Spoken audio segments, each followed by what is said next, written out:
জীবন সব সময় ঠিক পথ দেখায় না, অনেক সময় অন্ধকারে একা হেঁটে চলতে হয়। স্বপ্নগুলো যেখানে ভেঙে পড়ে চোখের জলে, সেখানে দাঁতে দাঁত চেপে টিকে থাকার নামই বেঁচে থাকা। কারো সাহায্য ছাড়া নিঃশব্দে লড়াই করাই আমাদের সত্যিকারের পরিচয়। আর সেই লড়াইয়ের মাঝেই গড়ে ওঠে জীবনের আসল মানে। প্রিয় শ্রোতা, জীবন গল্পের এই পর্বে এমন একটা গল্প নিয়ে এসেছি যে এই গল্পটা শুনে আমার নিজেরও চোখের পানি চলে আসছে। তাই গল্পটা একটু সময় নিয়ে শুনবেন আর বিষয়গুলো বোঝার চেষ্টা করবেন। আমি আশা করি এমন জীবন আর কারো না হোক। তো আমরা সরাসরি গল্পে চলে যাই। ঠিক আছে, শুরু করেন আপনি প্লিজ।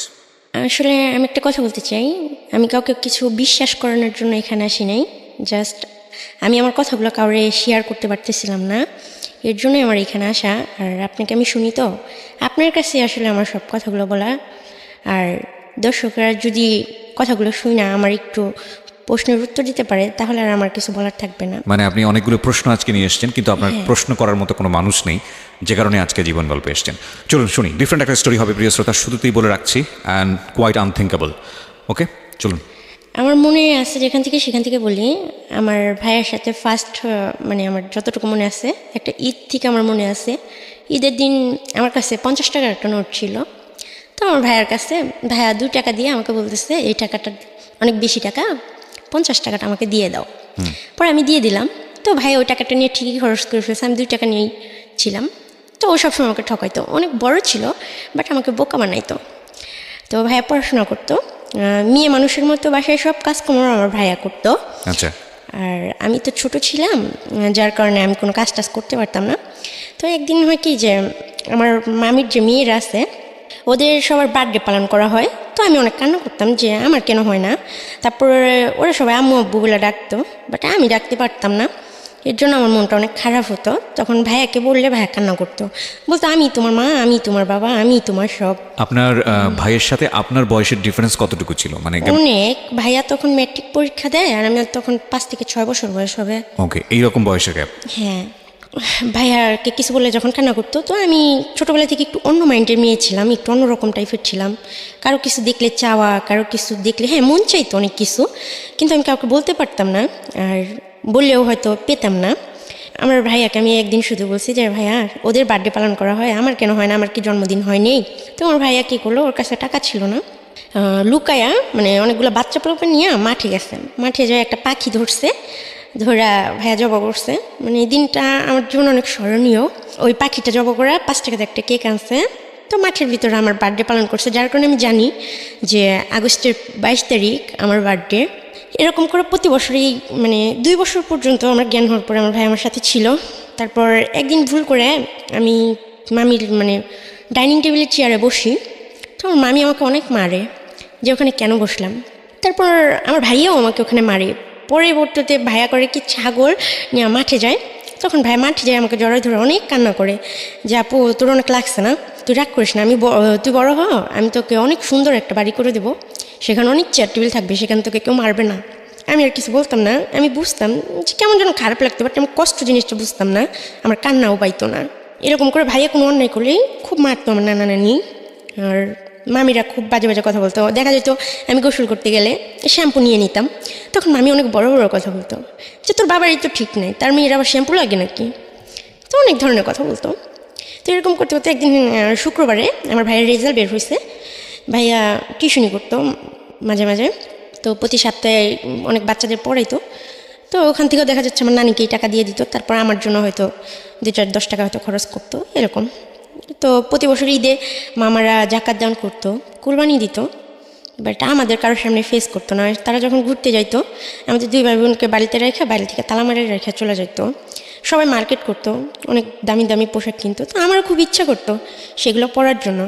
দেখা যেত মামিদের জুতোগুলো মুছার জন্য আমাকে দিত। তখন আমি কী করতাম, ছোটো ছিলাম তো, পায়ে ঢুকায় জুতোগুলো বসে থাকতাম যে আমি কবে পড়তে পারবো। তো আমার ভাইয়া মাঝে মাঝে এগুলো দেখতো, আর মামিরা কেউ দেখলে তো মারতো। তো আমি কম বেশি একটু দুষ্টু ছিলাম, তো মারটার খাইতাম, তার জন্য ভাইয়াও খুব রাগ করতো। ভাইয়া রাতে অনেক কষ্ট করে পড়াশোনা করতো। তো ভাইয়ার অত বড় মানে বইগুলা আমাকে দিয়ে লেখাইতো। তো না লিখলে কী করতো, মারতো। আমি বুঝতাম না, তবে আমি অনেক সুন্দর লিখতে পারি। আমার হাতে লেখা দেখলে হয়তো কেউ বিশ্বাসই করবে না যে আমি কখনো স্কুলেই যাইনি। তো আমার যখন স্কুলে যাওয়ার বয়স, তখন আমি স্কুলে যেতে পারি না, সব বাচ্চারা স্কুলে যাইতো। তো ভাইয়া বলতো যে আমি তোকে অনেক পড়াশোনা করাবো। ভাইয়া যখন রেজাল্ট বের হয় হঠাৎই একদিন মানে নানি ওকে মারে পেয়ারার জন্য। তো মারার পরে সারা রাত ভাইয়ার কথা বলেনি, শুয়েছিল। তারপরের দিন সকাল 12টার দিকে আমার ভাইয়া দেখি যে ফাঁসি দিছে ঘরের ভিতরে নানির একটা কাপড় দিয়া।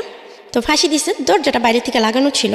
তো আমি খেলতেছিলাম বাচ্চাদের সাথে, তো আমাকে সবাই বলতেছে তোমার ভাইয়া মারা গেছে। তো আমি তো আর বুঝি না যে মারা গেছে এটা কী জিনিস, যে আমার ভাই আর কখনো ফিরে আসবে না, আমাকে বকবেও না। আমার ভাইয়ার লাশটা নিচে নামানো হইলো। সেদিন ফার্স্ট আমি আমার বড় আন্টি দেখলাম। তো ওনার চেহারা, এখন আমি বড় হয়েছি, আমার সেম চেহারাই, বাট উনি একটু ফর্সা ছিল, আরও অনেক সুন্দরী ছিল। তো উনি অনেক কান্না করতেছিল। তারপর জানি না যে আমার ভাইয়া আসলে কীভাবে মারা গেছে, তবে আমার ভাইয়া মানে মরে যাওয়া, আত্মহত্যা করার মতো ছিলই না, কেননা ভাইয়া তো জানতো যে ভাইয়া ছাড়া আমার আর কেউ নাই। তারপর ভাইয়া মানে পুলিশ আসলো, অনেক লোকজন হলো, আমাকে অনেক জিজ্ঞাসাবাদ করলো, বাট আমাকে কোনো কথা বলতে দিল না, আর আমি তো কিছু বুঝি না। তো ভাইয়াকে মাটি দিয়ে দিল পোস্টমর্টমের পরে। তো সবাই আমাকে নিয়ে আলোচনা করতে শুরু করলো যে ও তো কাজও করতে পারবে না, আর ও বড় হলে ওকে বিয়ে দিবে কে, আর এমনি তো কালো ভূতের মতো হয়েছে, আর ওর মুখ দেখাও তো পাপ, এরকম ধরনের কথা বলতো। তো আমি নানিকে জিজ্ঞেস করতেছি যে আমি তোমাকে নানি বলি কেন, আমার মা নাই কেন? পরে বলতেছে তোমার বাবা খুব খারাপ ছিল, তোমার মাকে খুব টর্চার করতো। তারপর কাজের মহিলাকে যখন তোমার জন্মের 2.5 মাস বয়স, তখন তোমার বাবা ওই মহিলাকে বিয়ে করে, তার কারণে তোমার মা সুইসাইড করেছে, তোমার মা নাই। তখন আমার আন্টি বলতেছে তুই যাবি তোর বাবার কাছে? তখন মামিরা অনেক রাব বিহেভ করে। তো আমি বলছি হ্যাঁ যাব। পরে কয়েক মাস রাখার পরে হঠাৎ করে আমাকে ঢাকা মিরপুর নিয়ে আসে একটা লোকের হাতে আমাকে উঠাই দেয়, বলে এটা তোমার বাবা। তো আমার বিশ্বাসই হচ্ছিল না যে লোকটা আমার বাবা। তো উনি আমাকে একটা নতুন জামা কিনে দেয়, ওই দিনকে আমার লাইফে ফার্স্ট আমাকে একটা নতুন জামা কিনে দেয়, আমাকে বেডে বসতে দেয়, তারপর আমাকে মাংস দিয়ে ভাত খেতে দেয়। তো উনি জুয়া খেলতো। তো ওনার যে ওয়াইফ, মানে যে কাজের মহিলা ছিল, ওনার 2টা ছেলে বাচ্চা হয়েছে। তো উনি আমাকে বাসায় রেখে যখন বাইরে গেছে, ওনার ওয়াইফ ওনাকে মা বলতে পারবো না, আমি জানিও না যে উনি আমার মা কিনা। বাচ্চারা ভিক্ষা করতেছে, ওই বাচ্চাদের সাথে আমাকেও পাঠিয়ে দিছে, বলছে যা ওদের সাথে যা ভিক্ষা করবি যা। তখন আসলে আমি বুঝিও না যে এইগুলো কী, আর আমি বাচ্চাদের সাথে হাঁটতেছি, বাট আমি কিছু বলতেছি না। তখন উনি, ওই লোকটা যে বাবা বলছিল আমার, উনি আমাকে রাস্তায় যখন দেখে উনি আমাকে অনেক মারতে বাসায় আনে যে তুমি এটা কেন করলা। তখন আমি তো কিছু বলতে পারতেছি না, আমি শুধু এটা বলছি উনি আমাকে পাঠাইছে। এ কথা বলার পর উনি আমাকে আরও মারে। তারপরে উনি একদিন হঠাৎ করে এসে আমাকে জামা টামা পরে বলতেছে চলো তোমাকে তোমার ফুপির বাসায় রেখে আসবো। উনি খুবই রেগেছিলেন। তখন মহিলাটা থাকতে 1 নম্বর গুদারাঘাটে 7তলা একটা ফ্ল্যাটে থাকতো, মহিলার সাথে আরও একটা বাচ্চা ছিল। তো উনি খুব সুন্দরী ছিল আর অনেক বড় লোকের ছিল। তো উনি আমাকে অনেক আদর টাদর করলো। বাবাকে বাবা বলে ডাকিনি, কিন্তু ওনাকে আমি ঠিকই আদর করছি, মানে আমাকে অনেক আদর করছি। আমি টরে ধরছি আর বলছি আমাকে এত কষ্ট দিলা কেন, এতদিন কেন আমাকে আনো নাই তোমাদের কাছে। পরে ফুপি বলতেছে সমস্যা নেই মা, তোমার আর কষ্ট হবে না, তুমি কী চাও বলো, আমি তোমাকে তাই দেবো। তখন আমি বললাম ফুপু আমার খুব পড়াশোনা করতে ইচ্ছে করে, বাচ্চাদের মতো স্কুলে যেতে ইচ্ছে করে। বললো আচ্ছা ঠিক আছে তোমাকে স্কুলে ভর্তি করে দেবো। তারপরে আমি জানতাম না যে হয়তো ক্ষণিকের জন্য আমি এখানে আসি। পরে উনি আমাকে বললো যে আমি দেশে যাব তোমার ফুপুর বাসায়, তুমি যাবা আমাদের সাথে, তোমার বাবা অনেকদিন পরে আসবে, আর এমনিতে তো তোমার সৎ মা, তোমাকে কে দেখবে। পরে বললাম ঠিক আছে তুমি যেখানে নিয়ে যাবো আমি যাব। তো ওই মহিলা আমাকে আরও কয়েকটা বাচ্চা, বড় 2টা আপু ছিল সাথে, নিয়ে টোটাল 7 জন মানুষ ছিলাম আমার ফুপু সহ। তো আমাকে কলকাতা বর্ডারের ওখানে নিয়ে যায়, ওটা হলো বনগাঁ বর্ডার।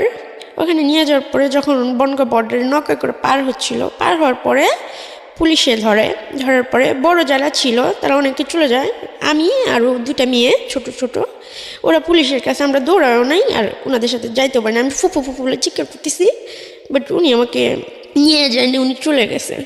উনি যাওয়ার সময় বলতেছে দেখো আমি তোমার ফুপু না, আমাকে মাফ করে দিও মা।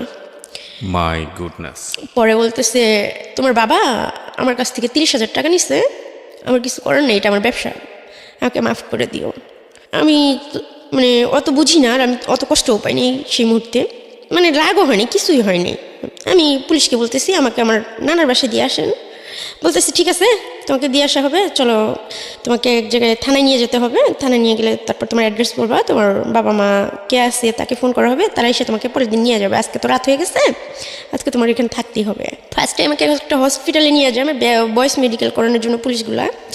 তখন আমার বয়েস মেডিকেল করানো হয় খড়গপুর জিআরপি থানা, কলকাতা পশ্চিম মেদিনীপুরের ওখানে। আমাকে বললো তোমার ক্ষুধা লাগছে কিছু খাবার? আমি বললাম যে হ্যাঁ আমি ভাত খাবো। বলতেছে এটা তো কলকাতা, ভাত পাওয়া যায় না, এখানে অন্য কিছু খাওয়া যায়। তো সেই মুহূর্তে আমাকে খিচুড়ি এনে দিল, আমি খুব আনন্দের সাথে খাইলাম। খাওয়ার পরে হসপিটাল থেকে আমাকে কলকাতা পশ্চিম মেদিনীপুর বিদ্যাসাগর বালিকা ভবন একটা অনাথ আশ্রম আছে, ওখানে সেফ কাস্টোডিও আছে।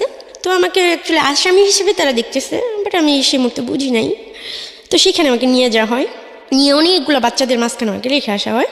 ওখানে বড় ছোট পঙ্গু, কারো হাত নাই কারো পা নাই, অনেক ধরনের মানুষ আছে। তো বেশিরভাগ মানুষগুলোই হিন্দিতে কথা বলে, আমি বুঝতাম না। তবে আমি এটা জানতাম যে হিন্দিতে কথা বলে কলকাতায়, কেননা বাসায় টিভি চলতো, আমার মামিরা হিন্দি সিরিয়াল দেখতো, এই জন্য আমি জানি যে এটা কলকাতা। ওখানে প্রথমে আমাকে কেউ সহ্য করতে পারতেছিল না, আর আমাকে পরের দিন সকালবেলা পুলিশ বললো দিয়ে আসবে বাড়িতে, দিয়েও আর আসলো না। তখন আমাকে এক প্লেট ভাত এনে দিছে শুকনো মরিচ দিয়া, তো আমি ভাত খাইনি। তারপরে আমি অনেক চিল্লাচিল্লি করতেছি, অনেক কান্নাকাটি করতেছি, বাট আমার কান্না শোনার মতো কেউ নেই। তখন কয়েকটা মেয়ে আইসা, আরও 2টা বাংলাদেশের মেয়ে ছিল ওখানে, ছোটো ছোটোরা আমারও ছোটো ছিল। তখন এসে বলতেছে আপু কান্না করো না, এখানে কান্না করে কোনো লাভ নেই, তোমার কান্না কেউ শুনবে না, আল্লাহ যা ভাগ্যে রাখছে তাই হবে। আর ওখানে সবাই হিন্দু, 200 বাচ্চা ছিল, 200-র মধ্যে আমি একজন হয়ে গেলাম। তার মধ্যে 4টা মানুষ ছিল মুসলিম, আর বাকি সবাই ছিল হিন্দু।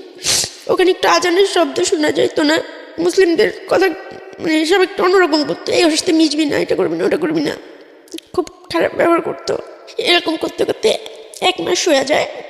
প্রতিদিন সকালবেলা প্রার্থনায় দাঁড় করাতো আমাদের, আমি প্রার্থনায় দাঁড়ায় সূরা ফাতিহা পড়তাম। আমি কখনোই ওদের দোয়া পাঠ করতাম না, পূজা করতাম না, নমস্কার করতাম না, আমাকে অনেক মারতো, কিন্তু তারপর আমি আল্লাহরই ডাকতাম। মরে যাওয়ার ইচ্ছা ছিল, কেন বন্দি একটা জীবন। তারপর সবাই রাবিপ করে, ভাইয়াকে দেখতে পেতাম না, ভাইয়ার কথা খুব মনে পড়তো, ডাকলে পাইতাম না।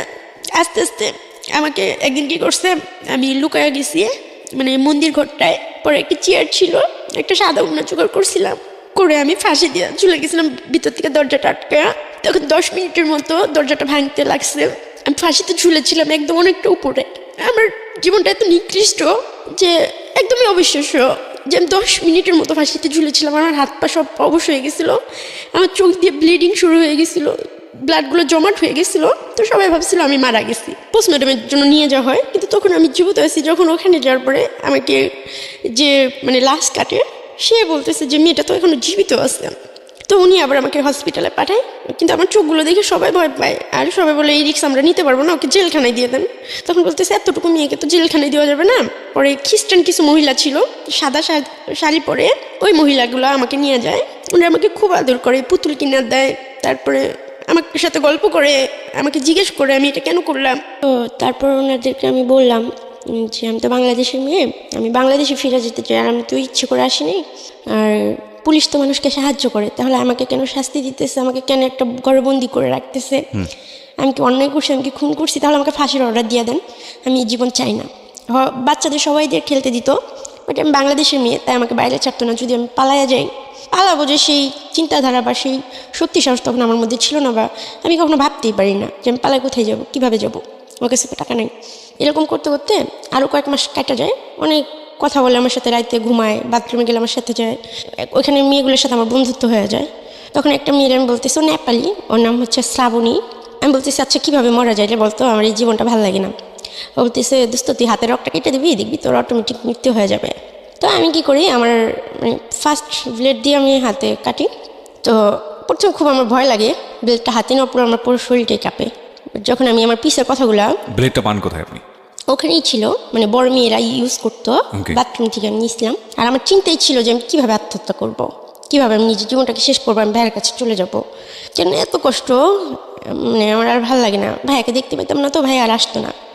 তখন তো আপনার অনেক অনেক ছোট না, 5-6 বছর বয়স? হ্যাঁ 6 বছর বয়স। 6 বছর, ওকে।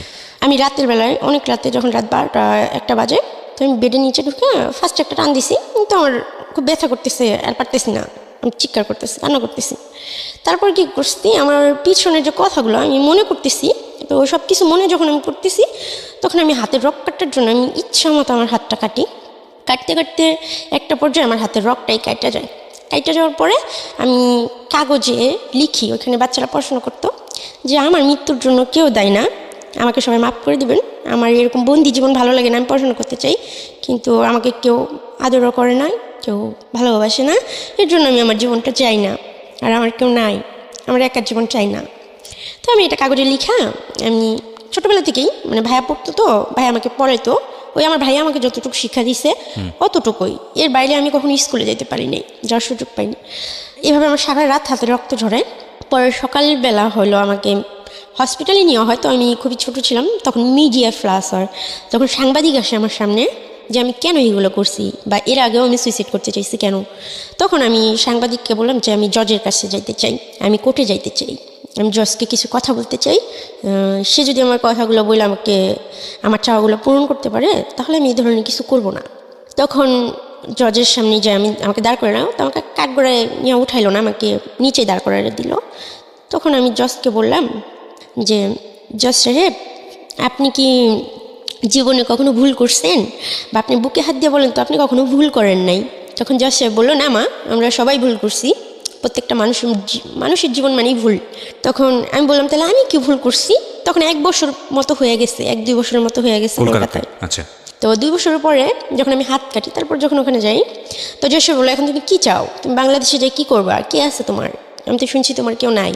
তো আমি বলছি এখানে কে আছে আমার, এখানে তো আমার কেউ নেই, এখানে আমি আজান শুনতে পাই না, এখানে সবাই অন্যরকম, খাবার দাবার সব কিছুই আমার অনেক কষ্ট হয়। আর সব বাচ্চারা পড়াশোনা করতে যায়, স্কুলে যায়, ওখানে বড় একটা স্কুল ছিল, মানে আমাদের অনাথ আশ্রম, ওইটা কলকাতায় সবচেয়ে বড় অনাথ আশ্রম।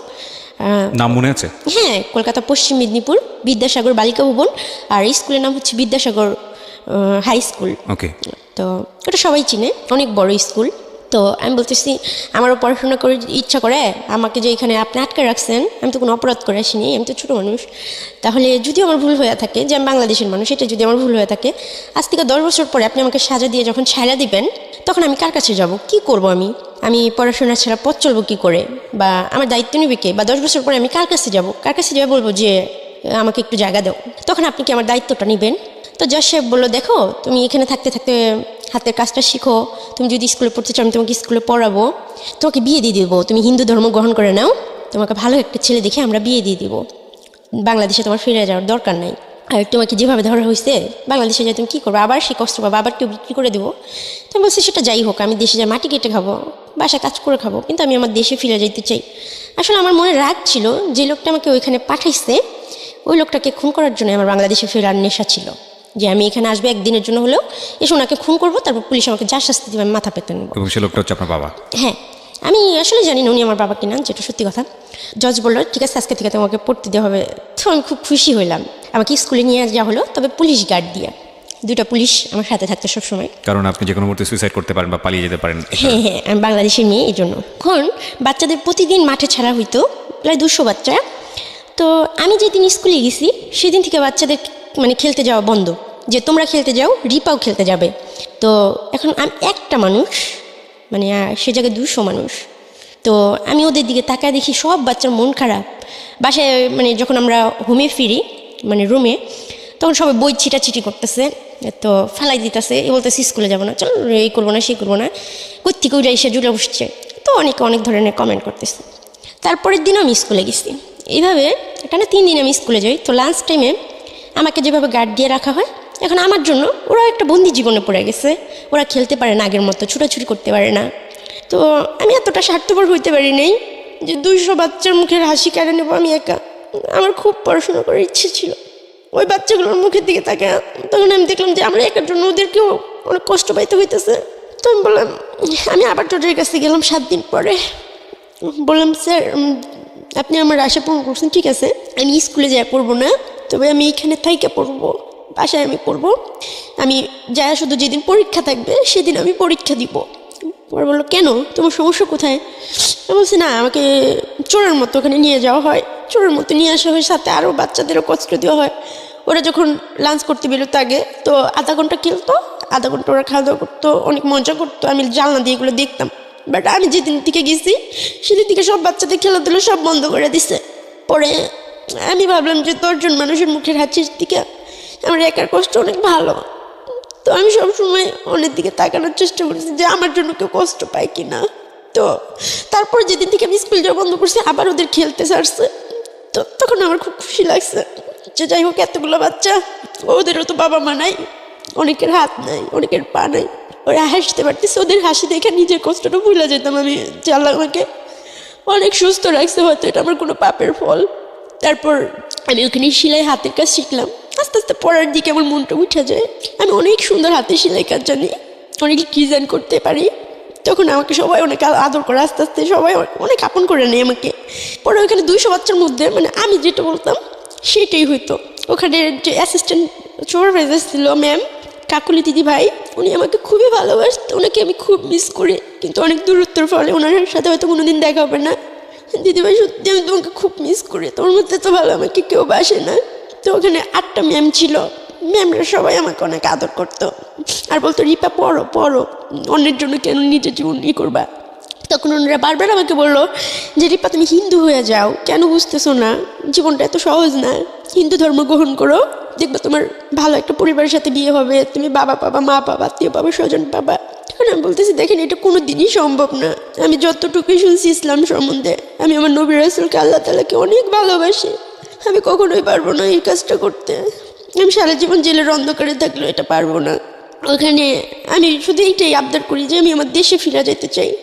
তখন অনেকগুলো কাউন্সিলর ম্যাডাম আসে, একজন স্যার আসে আমার সাথে কথা বলার জন্য। আমি একটা সময় অসুস্থ হয়ে যাই ভাবতে ভাবতে যে আমার জীবনটা কেন এরকম, আমি কেন কোনোদিন মা বলে ডাকতে পারলাম না, কোনোদিন বাবা বলে ডাকতে পারলাম না, আমার কেন কেউ নাই, আল্লাহ এত মহানগিরি কেন আমার জন্যই করলো। সবাই বলে আল্লাহ যাকে ভালোবাসে আল্লাহ তাকেই কষ্ট দেয়, তাকে আল্লাহর প্রিয় বান্দাদের আল্লাহ এই দুনিয়া কষ্ট দেয়। আমি এত প্রিয় বান্দা তো হইতে চাই নাই যে আমার পরিচয় দেওয়ার মতো কেউ থাকবো না।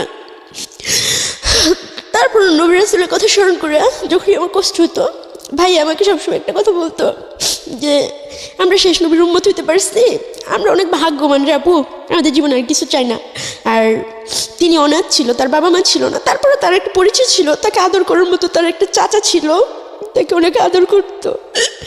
কিন্তু আমি এমন একটা মেয়ে, এত নিকৃষ্ট একটা মেয়ে যে আমাকে কেউ কোনোদিন একবার আদর করেনি। বাইরে মানুষ ঘুরতে যায়, কিন্তু ওইখানে কলকাতায় সবাই পিকনিকে যেত, কিন্তু আমাকে বাসা বন্দি করে রেখে যেত একটা রুমে।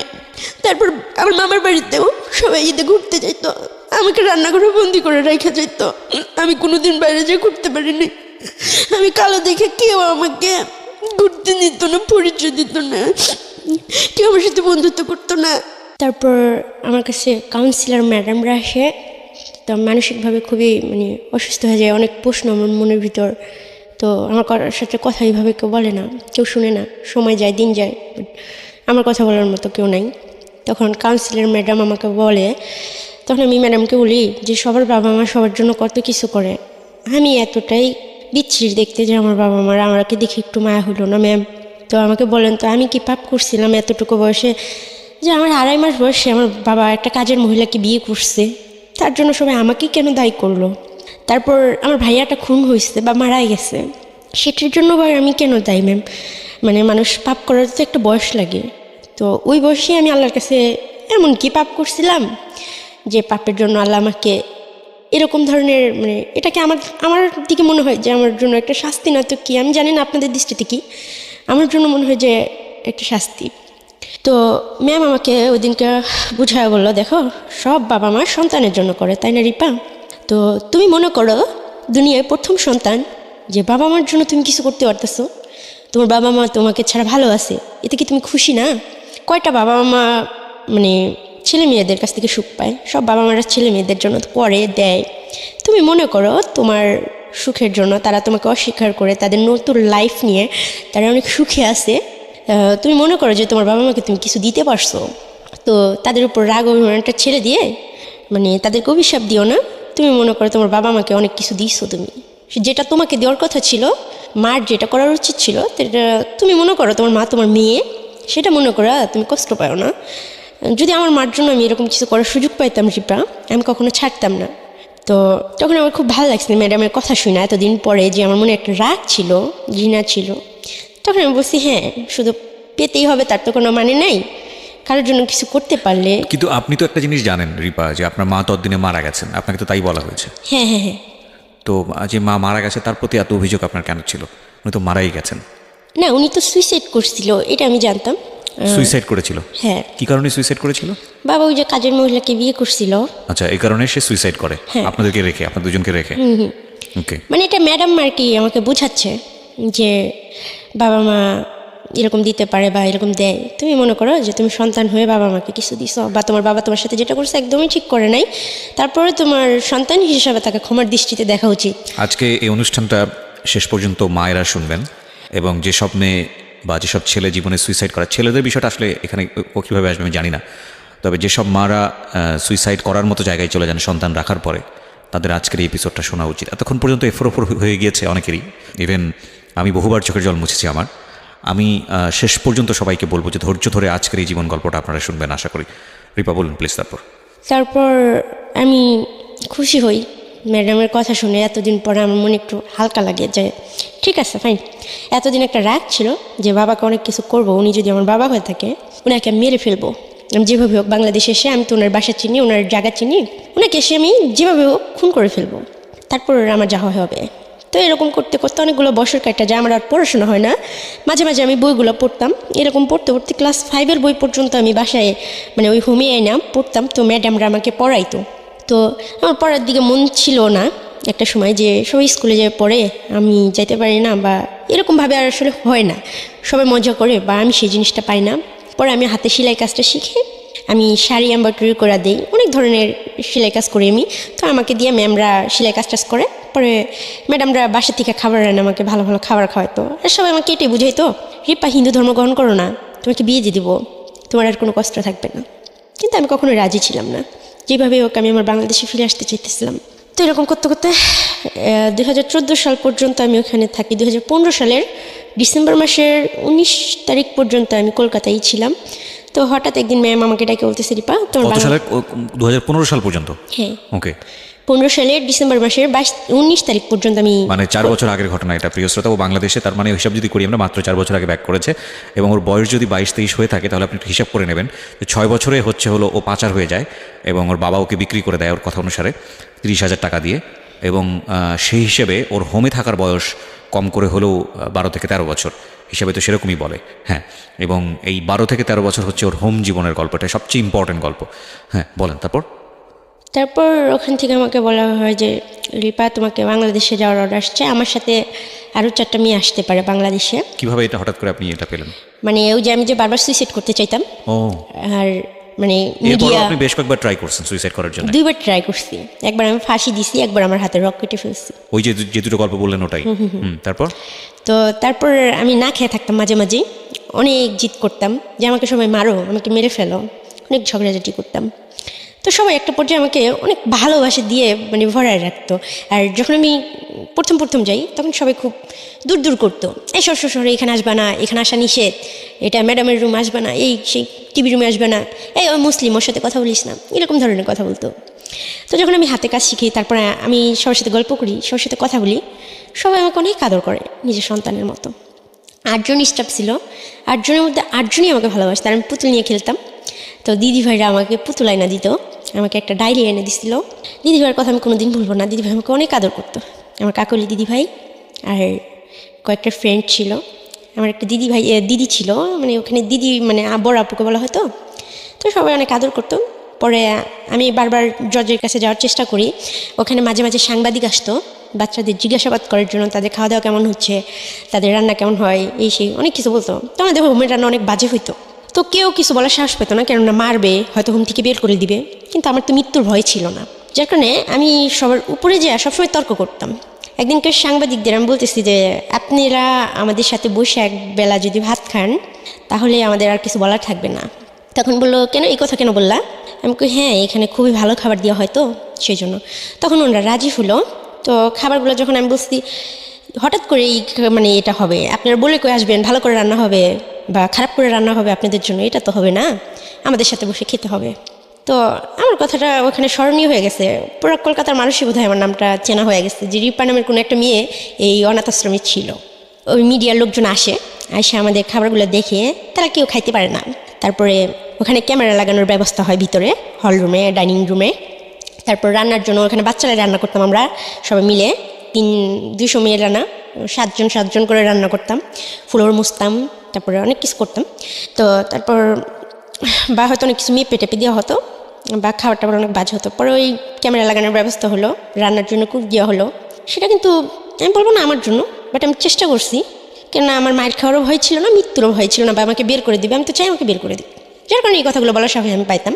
তারপর আস্তে আস্তে আমাদের ওখানে সব কিছু ভালো পরিবেশ হয়ে যায়, আর আমার সাথে সবার সাথে ভালো একটা বন্ডিং হয়ে যায়, আর বাচ্চারাও আস্তে আস্তে আমাকে অনেক ভালোবাসতে শুরু করে। একটা সময় ওরা আমাকে ভালোবাসতো না, তো মিশতো না কেউ আমার সাথে। তারপরে বাইরে খেলতে যাওয়ার বিষয়টা, বাইরে ঘুরতে যাওয়ার বিষয়টা, সব কিছু আমি মিডিয়ার সামনে সবসময় ফেস করতাম, যেটা ইচ্ছা করতো। টিভি দেখতে দিতেও 1 ঘন্টা প্রতি সপ্তাহে একদিন। তখন আমি যখন লোকজন আসতো বাইরে থেকে, তো আমি সবসময় আগে আগে কথা বলতাম যে এরকম জেলখানার মতো জীবন আমাদের কেন দেওয়া হয়েছে, আমরা কি আসামি, আমরা কি খুন করে আসছি, সে বলতাম।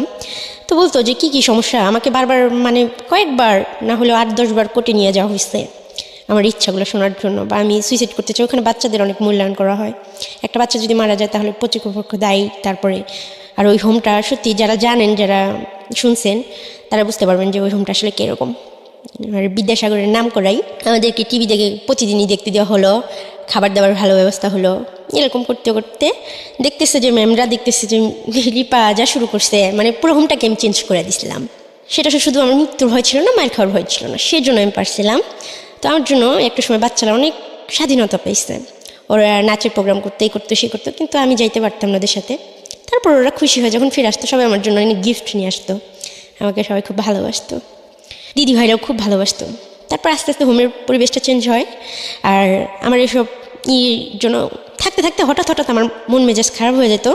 যতই ভালো থাকি না কেন, যতই টিভি দেখি না কেন, যাই করি না কেন, আমার বাংলাদেশে আসার জন্য খুব মন খারাপ হতো, মন চাইতো যে আমি মরে যাই। আমি আবারও ট্রাই করছি যে আমি খাওয়া দাওয়া ছেড়ে দিচ্ছি, যে আমি যেভাবে হোক আমি বাংলাদেশে যাব, আর 2014 সালে যদি আমি বাংলাদেশে না যেতে পারি, আমি যেভাবেই হোক মারা যাব। ছাদে ওঠার মতো কোনো চান্স ছিল না, ওটা ছিল 3 তলা, যে আমি ছাদে থেকে লাভ দেবো, আমার এরকম চিন্তা ছিল। বাট কীভাবে মরা যায়, আমি কীভাবে মরবো, তো অনেক নিজে অনেক কষ্ট দিতাম। তো এরকম করতে করতে নতুন ম্যাম আসলো, সে বললো যে না, ওকে 18 হয়ে গেছে, 18 হইলে ওকে জেলে পাঠিয়ে দেওয়া হবে, ও অনেক মানসিকভাবে মানে সুস্থ না। তখন আমি বললাম ঠিক আছে, আমাকে জেলে দিয়ে দেন, এমনভাবে একটা মামলা দিয়ে দেন যাতে আমাকে ফাঁসির অর্ডার দিয়ে দেয়, কারণ আমি চাই না এই পৃথিবীতে আর থাকতে, এত সুন্দর আল্লাহর দুনিয়া আমি থাকতে আর চাই না। তখন ম্যাম বলতেছে জেলখানা খুবই খারাপ, সেখানে তোমার সাথে কী করা হবে তুমি কি জানো? জানো না, সেখানে কয়েদিরা তোমার সাথে শারীরিক সম্পর্ক করবে, এই করবে সেই করবে, মারবে, অনেক কষ্ট দিবে, এটা তো ভালো জায়গা, ভালো লাগে না তোমার, তাই না? আর নাহলে তোমাকে বৃদ্ধাশ্রমে পাঠিয়ে দেওয়া হবে, এরকম ধরনের কথা আমাকে বলে, যে তোমার বয়স 18 হয়ে গেছে, এখানে তো আর রাখা যাবে না, তোমাকে বৃদ্ধাশ্রমে পাঠিয়ে দেওয়া হবে। আমি বলতেছি এই সমস্যা নেই, আমি যদি বাংলাদেশে এই হোম থেকে না যেতে পারি, আমার লাস্টে যাবে, সেটা যেভাবেই হোক। পরে আমাকে হঠাৎই ওই ম্যাম ডাকলো সকালবেলা, আমার সাথে আরও 4টে যে মেয়ে ছিল, সবাই বাংলাদেশের সরকারের সাথে একটা ডিমান্ড হয়, আর আমি আমার নানার বাড়ির যে অ্যাড্রেসটা, সেটা আমি ফুললি একটা কাগজে লিখে দিই। খুবই ক্ষুদ্র ক্ষুদ্র জায়গাগুলো, কত টাকা রিক্সা ভাড়া লাগবে, কি লাগবে, সব কিছু যতটুকু আমার মনে থাকে, পাশে কটা দোকান আছে, মসজিদ আছে, ঘরে আছে, আমার মামার নাম কি, নানার নাম কি, সব কিছু আমি লিখে দিই একটা কাগজে। ছিল আপনার পরিচয়ের অ্যাড্রেসটাকে আমি নিজেও জানতে চাই একটু। থানা জেলা মানিকগঞ্জ, পোস্ট গড়পাড়া, গ্রাম বাঙ্গালা। আর নানার নাম হচ্ছে, মানে ওনাদের নাম আমি বলতে চাই না। ঠিক আছে, ওকে ফাইন, ওকে। আমি আসলে ইন্সপায়ার, যদি আপনি না চান তাহলে আমি আসলে ইন্সপায়ার করছি না। ওকে ফাইন, বলুন তারপর। তো কেননা ওনাদের কেউ আজকে হয়তো ওই জায়গার মানুষও কেউ শুনবে, তখন বলবে যে ওনারা এরকম হইতে পারে। কেউ আমার আপনজনদেরকে আমি বলবো ঠিক আছে, অন্য কেউ অসম্মান করবে, সেটা আমি চাইবো না। তাদের অসম্মান করার জন্য আমি গল্পটা বলা না, আমার গল্পটা বলা হচ্ছে আমার বুকটা ব্যথায় ভরে আছে, আমার খুব কষ্ট হয় এইসব কথাগুলো নিয়ে, আমি আর চলতে পারতেছি না, আমার নিজের অনেক অপরাধ বোধ মনে হয়, এর জন্য আমার কথাগুলো বলা। তো আমাদের বাংলাদেশে আসার ব্যবস্থা হয়, তো সুপার ম্যাম আমাদের নিজে বাংলাদেশের বর্ডারে দিয়ে যায়, পুলিশের হাতে হ্যান্ড ওভার করায়। তো 2015 সালে তারিখ মনে আছে? হ্যাঁ, 2015 সালে ডিসেম্বরের 19 তারিখ। তারপর ওইখানে একটা মেয়েদের হোমে আইনে আমাকে রাখা হয়। আমার নানাকে ফোন দিয়ে বলা হয়, সে আমাকে নিতে চায় না, তাকে বলা হয় যে রিপাকে যে রিসিভ করবে, গার্জিয়ান হিসেবে যে নিবে, তাকে 50,000 টাকা দেওয়া হবে। তখন আমার নানা পরের দিন চলে আসে নাম্বার নিয়ে। তো সরকারিভাবে ওখানে যে সেলাই কাজটা আমি করতাম। টাকা কি দেওয়া হয়েছিল নাকি জাস্ট এই মিথ্যা কথা? সত্যি দেওয়া হয়েছিল। আপনার নানাকে 50,000 টাকা দেওয়া হয়েছে? এটা কে দিয়েছে, বাংলাদেশ গভর্নমেন্ট না ইন্ডিয়া? ইন্ডিয়ান গভর্নমেন্ট, মানে ওই দেশের 25,000 না কত হাজার টাকা। মানে আমাদের ওখানে প্রত্যেকটা বাচ্চার একটা ইয়া হতো, মানে কিছু টাকা জমা হতো যারা সেলাই কাজ করতো। ওকে। তাছাড়াও মানে বাচ্চাদের জন্য একটা ভবিষ্যৎ চিন্তা করে, যখন একটা বাচ্চা বের হয় 18 বছর পূর্ণ হওয়ার পরে, তখন ওই অ্যামাউন্টটা তাকে দিয়ে দেওয়া হয়, ওই টাকাটা দিয়ে দেওয়া হয়। তো আর আমাকে তো সবাই করতো, আর আমি অনেক কাজ করতাম, অনেক সেলাই কাজ টাজ করতাম। কি কি ধরনের সেলাই কাজ পারেন আপনি? আমি হাতের এমব্রয়ডারি সেলাই কাজ পারি, যেগুলো সত্যি খুব সুন্দর। আমার নিজেরই মনে হয় যে আমি যে ভালো একটা কাজ করতে পারি। আমি মেশিন চালাইতে পারি। তো আমি যে একটা চাদর, অনেক বড় বিছনা চাদর এমব্রয়ডারি করে দিচ্ছি একটা ম্যামকে, তারপরে একটা শাড়ি, পাঞ্জাবি, রুমাল, অনেক আইটেমের। ওকে, ঠিক আছে। তো আপনার নানা আপনাকে রিসিভ করতে যায়, তারপর? হ্যাঁ, একটা ছেলেকে, এলাকার একটা ছেলেকে নিয়ে আসলো রিসিভ করতে। তো আমি খুব খুশি ছিলাম। আমাকে যখন আমার ওই যে বাবা যে লোকটা, ওনাকে পুলিশ নিয়ে আসে। তো আমাকে বলে, রিপা মামলা করে দাও ওনার নামে। ওই দিনই পুলিশ নিয়ে আসে? না, তারপরের দিন আচ্ছা। বলে ওনার নামে মামলা করে দাও। তো ওনার সাথে ওনার মা আসে, আমার দাদি হয়ে সম্পর্কে যতটুকু, ওই মুহূর্ত পর্যন্ত আর কি। তো উনি আমার সাথে খুব চিল্লাচিল্লি করতেছে, তুমি একটা ডাইনি নিয়ে, আমার মানে বংশ পরিচয় আছে, তোমার জন্য আমার ছেলেকে শেষ পর্যন্ত থানায় আসতে হলো। আমার ছেলে এরকম কাজ করতেই পারে না, আমার ছেলে তোমাকে চিনেই না। ঠিক আছে, পরে আমি বলতেছি, কান্না করে দিছি যে আপনার এই বয়স আইসা আপনার ছেলের জন্য আপনি কত মায়া, সে এখানে আসছে, আপনি মানে 2-10 মিনিট হয়েছে আসছে, তাকে নিয়ে আসছে, আপনার খারাপ লাগতেছে, অসম্মান মনে হইতেছে, কত কিছু। আপনার এই ভালোবাসাটা আমার খুব ভালো লাগতেছে, কিন্তু আমি খুব দুর্ভাগ্য একটা মেয়ে যে এই খারাপ লাগাটা আমার মার মধ্যে হইল না, আমার বাবার মধ্যে হইল না। সে যদি আপনার গর্বের ছেলে হয়, আমার জন্মদাতা পিতা, তাহলে তার থেকে আপনার থেকে আমার অধিকারটা বেশি। সে আমার সাথে যেটা করলো সেটা কি সে ঠিক করছে? লোকটা কান্না করতেছিল। তখন পুলিশ সবাই নানাও বললো যে মামলা করে দাও। তখন ওই যে কাউন্সিলর ম্যাডামের কথাটা মনে পড়লো। আর তাছাড়া ওই মুহূর্তে আমি এটি চিন্তা করছি যে আমার বাবা আমার সাথে এটা করছে, আর উনি আমার বাবা কিনা সেটা তো আমি জানি না। ওনাকে কোনদিন আমি বাবা বলে ডাকিও না, সুযোগও পাইনি। যে 10টা বাচ্চা আমাকে মিডিয়ার সামনে নিতে চায়, যে সাংবাদিকদের সামনে একটা, মানে আমরা যে 4 জন আসছি, 4 জনকে নিয়ে একটা বোর্ড মিটিং ডাকার জন্য করা হয়, যে এখানে এই আজকে যে লাইফে আসছি আমি, তো এরকম একটা লাইফের আয়োজন করা হয়। বাট সেখানে আমি ওনার নামে মামলাও করি না, আর ওনাকে সসম্মানে আমি ছেড়ে দিই। ওনাকে আমি কিছু বললাম, আমি শুধু এতটুকু বলি, এর থেকে যদি আপনি আমার কিডনি 2টা বিক্রি করে দিতেন তাহলে হয়তো আমি কষ্ট পাইতাম না, বা আপনি আমাকে বলতে পারতেন যে মা আমি তোমাকে বিক্রি করে দিতেছি, তো আমি স্বেচ্ছায় চলে যেতাম। পরে ম্যাডাম আমাকে বললো যে রিপা এরকম করো না, ওনাকে শাস্তি দেওয়ার দরকার, তোমার প্রাপ্যটা তোমার বুঝে নেওয়া উচিত। উনি তো এমন লোক না যে তোমাকে তোমার প্রাপ্যটা ফিরাই দেবে। এই যে তোমার এতগুলো বছর নষ্ট হয়ে গেছে, এগুলো কি উনি ফিরাই দেবে? পরে আমি বললাম যাই হোক, সেটা আল্লাহ দেখবে। আল্লাহকে তারপর বলি যে উনি যদি আমার বাবা হয়ে থাকেন, ওনাকে যেন ক্ষমার দৃষ্টিতে দেখেন। আমি তো ওনাকে কখনোই বাবা হিসেবে স্বীকার করতে পারবো না। মানে ওই রাগটা আমার তখন আর ছিল না, এত বছর পরে ফিরার পরে। তারপর উনি চলে গেল, আমাকে পুলিশ টাকাগুলো দিল। তো আমি এতগুলো টাকা, জীবনে টাকা ধুলিনি হাত দিয়া, হাতে পায়ে আমার হাত পা কাঁপা শুরু হয়ে গেছে। সাথে সাথে আমি আমার নানাকে জড়াই ধরলাম, বাট নানা আমাকে জড়াই ধরলো না। তো আমি নানার হাতে দিলাম টাকাগুলো। দেওয়ার পর আমাকে বাসায় নিয়ে গেলাম, খুব খুশি ছিলাম। বাসায় নিয়ে যাওয়ার পর ম্যাডাম আমাকে ডাকলো যে রিপা আসো, তোমাকে লাইভে করবো। আমি চাই যে এই ভুলটার জন্য কেউ না করে। বাট ওই মুহূর্তে আমার মনে হচ্ছিল না, আমি মিডিয়ার সামনে ফেস হবো না, আমি জব করবো, আমি নিজের পায়ে নিজে এস্টাবলিশ হবো। আমি চাই না আমাকে সবাই এইভাবে চিনুক, জানুক। তো আমার কাছে ভালো লাগে নাই। তাছাড়া আমার মনে হয়েছে যে যদি 10টা বাচ্চা শুনে যে একটা 6 বছরের বাচ্চাকে বাবা জোয়ার টেবিলে বিক্রি করে দিতে পারে, তাদের বাবারা যদি নেশা করে, তখন ওই বাচ্চাদের ভিতরে একটা আতঙ্ক হবে যে আমার বাবা তো এরকম করতে পারে। করবে না, তারপরে এটা নিয়ে 1 মিনিটের জন্য যদি ভাবে, সেটাই হবে আমার জন্য খারাপ লাগা। তো সেই জন্যই আমি আমার বাবাকে কারোর সামনে ফেস করলাম না। আর আমি আসলে জানি না যিনি আমার বাবাকে না। তারপর আমি বাড়িতে গেলাম। পরের দিনই ওইখানে মানিকগঞ্জে তালাসীমা অ্যাপার্টমেন্টে একটা লিমিটেড একটা গার্মেন্টস ফ্যাক্টরি আছে, ওইখানে আমি ঢুকলাম। তারপরের দিনই আমার নানাকে বললাম যেভাবে কাগজপত্র 2,000 টাকা আমি খরচ করি, ওখান থেকে কাগজপত্র এনে আমাকে যেন ওই গার্মেন্টসে ঢুকাই দেওয়ার ব্যবস্থা করা হয়। আমার বেতন ধরলো 6,200 টাকা হেল্পার। তো আমি অনলি 7 দিন ওখানে কাজ করি। একটা মেয়ের সাথে আমার খুব ভালো রিলেশন হয়, মেয়েটা খুব সুন্দর ছিল, মেয়েটার নাম ছিল শারমিন।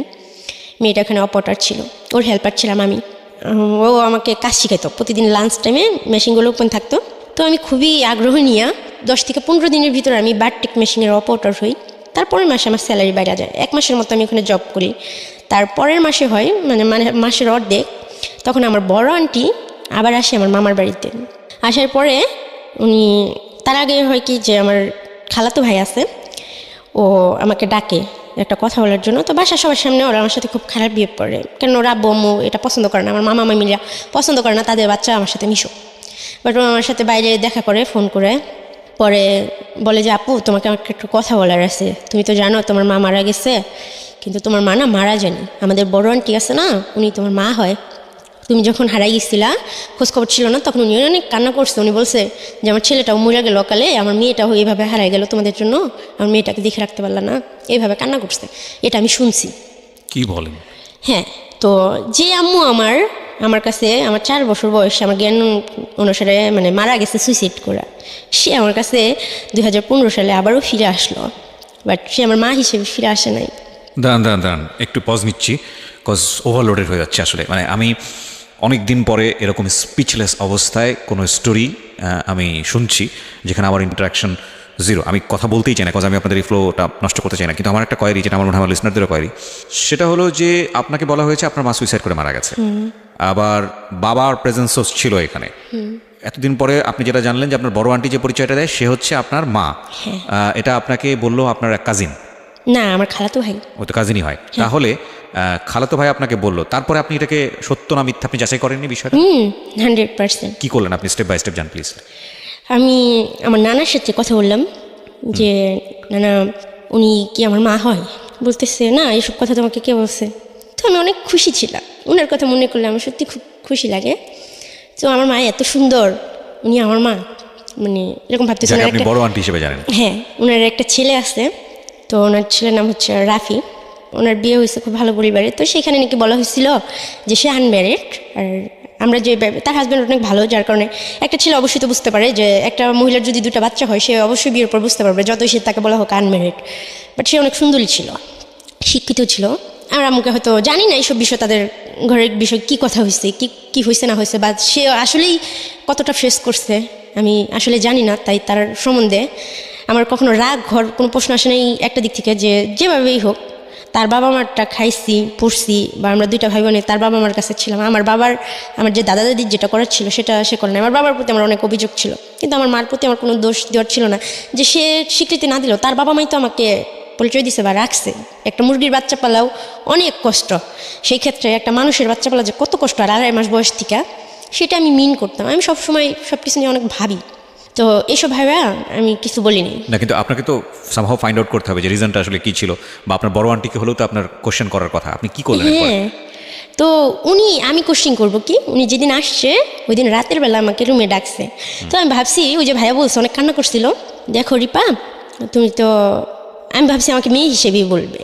তো তখন ওনার সাথে যে আমি আপনি করে বা কিছু প্রশ্ন করব, এইসব সাহস আমি পাইতেছি না। তো আমি ভাবছি আমাকে বুকে জড়ায় ধরবে, আমাকে ধরে হয়তো কান্না করবে, বা আমাকে বলবে যে যা হয়েছে হয়েছে। কিন্তু উনি তার বিপরীতই বলল। উনি বললো যে দেখো, আমার ভাইয়েদের একটা সম্মান আছে, তাদের 2টা মেয়ে আছে, ছোট ভাইয়ের একটা ছেলে আছে, তাদের ভবিষ্যৎ আছে। তুমি কলকাতায় ছিলা, তোমার বাবা তোমার সাথে যেটা করছে, এখন অতীত নিয়ে তো ভাইবা লাভ নাই। তবে তুমি একটা কাজ করো, আমার কথা শোনো। তবে আমার ইচ্ছা ছিল আমার মার খুশির জন্য আমি সব করতে পারবো। আর আমার মা, আমি এটা জানতে পারছি যে আমার মার নামটাই আমি জানতাম না, সেখানে জানতে পারছি আমার মা। আমার খুব ইচ্ছা করতেছিল যে আমার মাকে আমি জড়ায় ধরবো, আমার অধিকার আছে, বাট আমি সেই সাহস কখনোই পাইনি। তো উনি কথা বলতেছিল, আমি খুব মন দিয়ে ওনাকে শুধু দেখতেছিলাম আর শুনতেছিলাম। তো আমি অনেক কান্না করতেছিলাম, ওনার কথা শুনে কিছু বলার মতো সাহস আমার ছিল না তখনও পর্যন্ত। উনি আমাকে বললো যে তোমার জায়গায় আমি থাকলে আত্মহত্যা করে মরে যেতাম, এখানে ফিরে আসতাম না। কলকাতায় তুমি কি করছো না করছো এটা কি সবাই জানে?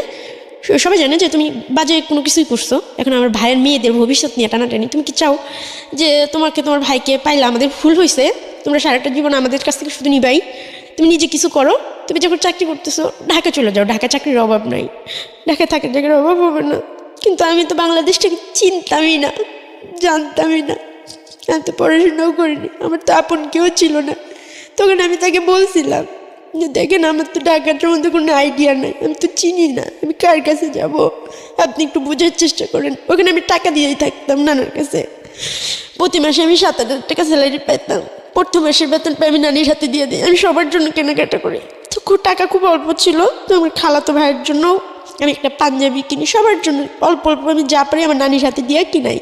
তো সবাই কম বেশি নিলেও, তো ওনাকে আমি সব কিছু অনেক রিকোয়েস্ট করে বললাম যে দেখেন উনি যদি আমার বাবা হয় আর উনি আমার সাথে যা করছে তারপর ওনার কাছে তো ফিরে যাওয়া আমার পক্ষে কী ভয়ানক, উনি তো আবার এরকম করতে পারে, আপনি কেন বুঝেন না?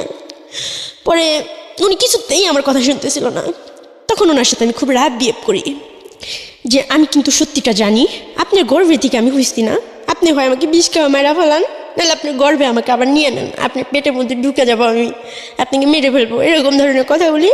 তারপরে আমি অনেক কান্না করে উনি রুম থেকে বেরিয়ে যাবো, বলে যে দেখো আমি এটাই চাই, তুমি ঢাকা চলে যাও, আর যদি কখনো নিজের পায়ে দাঁড়াতে পারো তখন আমাদের সাথে যোগাযোগ করবে, আমরা ভালো একটা ছেলে দেখে বিয়ে দিয়ে দেবো, তার আগে তুমি আসবে না।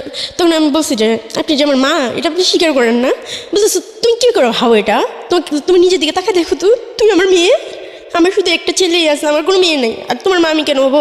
তোমার ভাই আমাদের বাসায় কাজ করতো, তোমার ভাইয়া তোমাকে কোত্থেকে নিয়ে আসছে, আমরা কিছু জানি না। তো তখন আর আমার কিছু বলার ছিল না। আর মা যেখানে উনি স্বীকার নাও করতে পারে, তারপরে চেহারা সব কিছু মিলা, মানে বিষয়টা কি, মানে আপনার চেহারার দিকে তাকানো, আপনি দেখতে কালো আর আপনার মা সুন্দর ছিল, বিষয়টা কিরকম? হ্যাঁ। এই কারণেই মানে আরেকটা কনফিউশন আমার এখানে তৈরি হয়েছে, সেটা হচ্ছে যে যেটার বলা হলো যে সুইসাইড করেছে হ্যাঁ। আপনার মা, আপনার বাবা কাজের লোককে বিয়ে করেছিল যে কারণে সে ওখান থেকে সুইসাইড করে, তাহলে ডিভোর্সটা হয়েছে তাদের সাথে কি কারণে? এটার এক্সাক্ট রিজনটা কি ওইটাই ছিল? ডিভোর্সটা হচ্ছে ওই যে কাজের মহিলাকে বিয়ে করছে আর সে সুইসাইড করে নাই। আর এই কথাটা আমাদের এই জন্য বলা হয়েছিল যে তার যে আবার বিয়ে হয়েছে, তারা তো মাঝে মাঝে আসে, বছরে একবার, 6 মাস পরে একবার বাপের বাড়িতে আসে, তো তার শ্বশুরবাড়ির লোকজন জানতো না তার 2টা সন্তান আছে, তার বিয়ে হয়েছিল, যে কারণে পুরো বিষয়টা কিভাবে ধামাচাপা দেওয়া হয়েছে। হ্যাঁ। আর আমরা জানি যে বাবার কারণে মা মারা গেছে, বাবাকে খুব ঘৃণা করতাম, বাবাকে কি ছেলে জাতটাকে ঘৃণা করতাম। তার মানে বিষয়টা এরকম দাঁড়ালো যে আলটিমেটলি আপনার বাবা কোনো এক কাজে মেয়েকে বিয়ে করেছিল, এটা সত্য, এবং সে কারণে আপনার মার সাথে ডিভোর্সটা হয়ে যায়, আর তারপরে তাকে আবার নতুন করে বিয়ে দেওয়া হয়। বিয়ে দিতে গিয়ে আলটিমেটলি আপনাদের দুজনকে পুরোপুরি ধামাচাপা দিয়ে দেওয়া হয়, হ্যাঁ। এবং সেই ধামাচাপার বলি হচ্ছে আপনার বড় ভাই সুইসাইড করে এক সময়, এবং আপনার এই জীবন।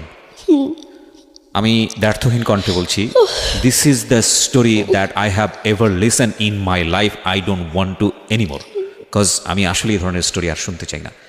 মানে একটা মানুষকে খুন করার জন্য একটা বুলেট এনাফ, একটা উগ্র মস্তিষ্কের চিন্তা কিছুক্ষণের জন্য এনাফ, এবং আমি যদি বলি যে একটা মানুষকে খুব ভয়ঙ্করভাবে নৃশংসভাবে হত্যা করার জন্যে কিছুক্ষণের জন্য ব্রেনটা ডিসফাংশনের দরকার হয়।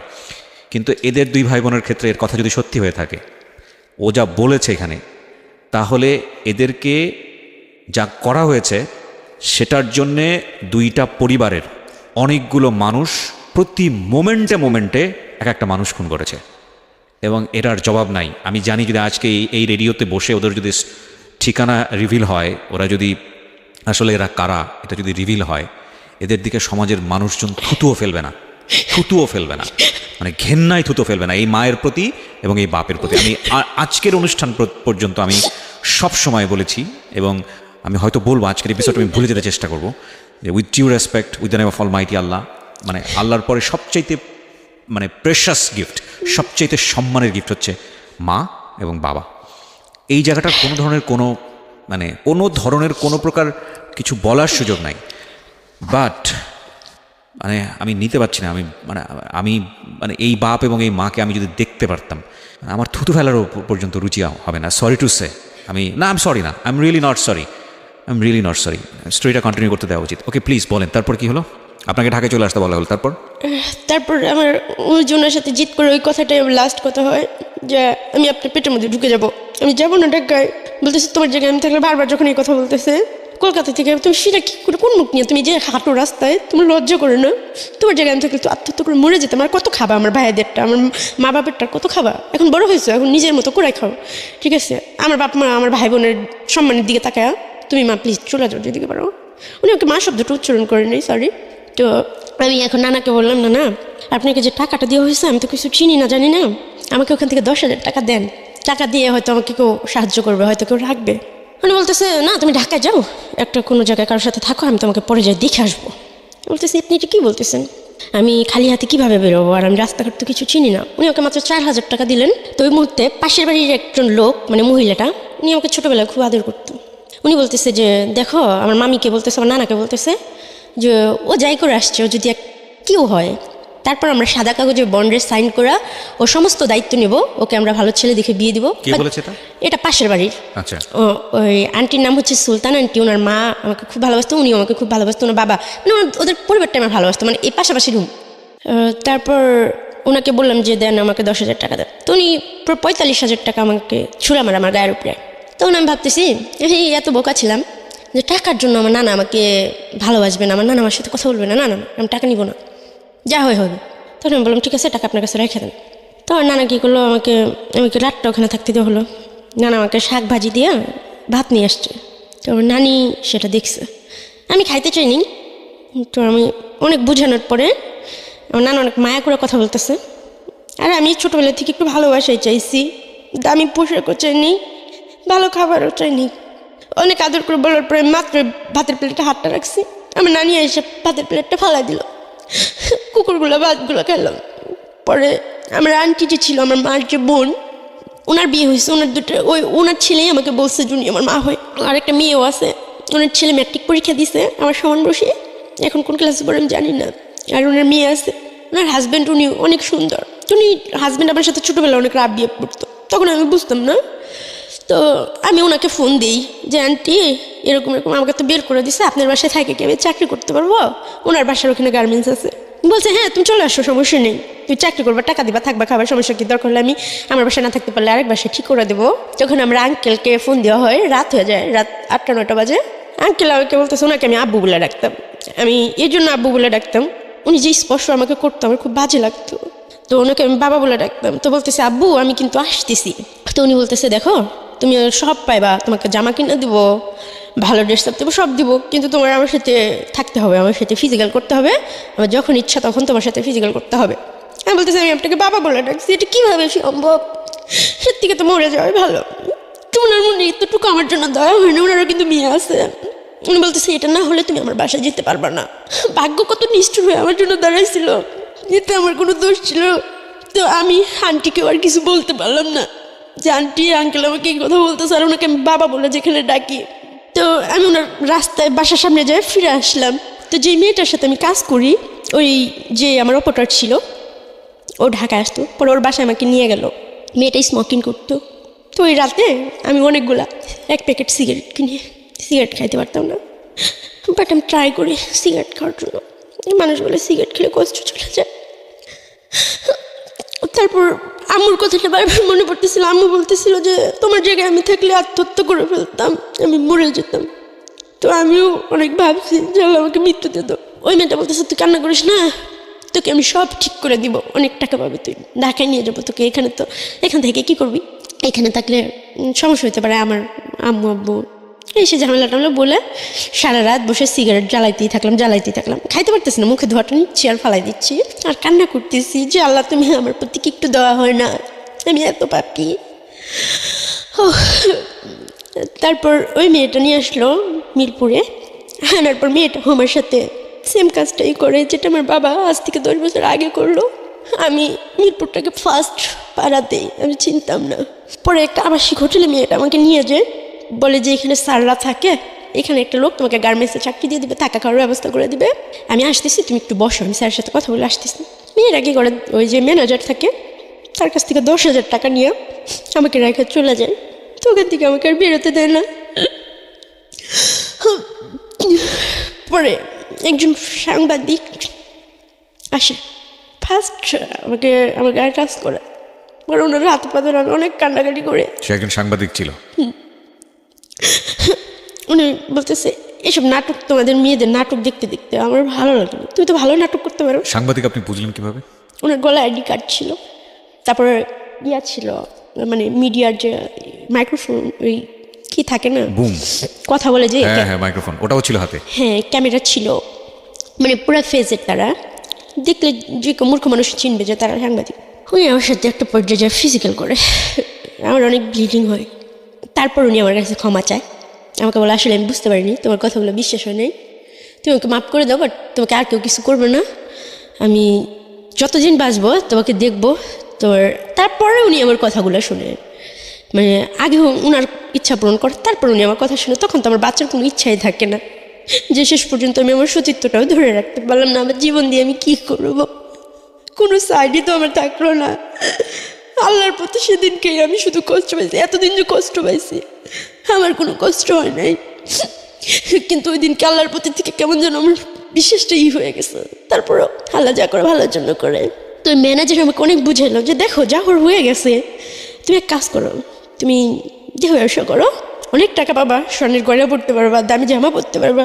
মানুষের কাছে টাকা থাকলে মানুষ অনেক ভালোবাসে, কিন্তু পরপুরুষের সাথে থাকা আমার কাছে বিষের মতনই লাগতো।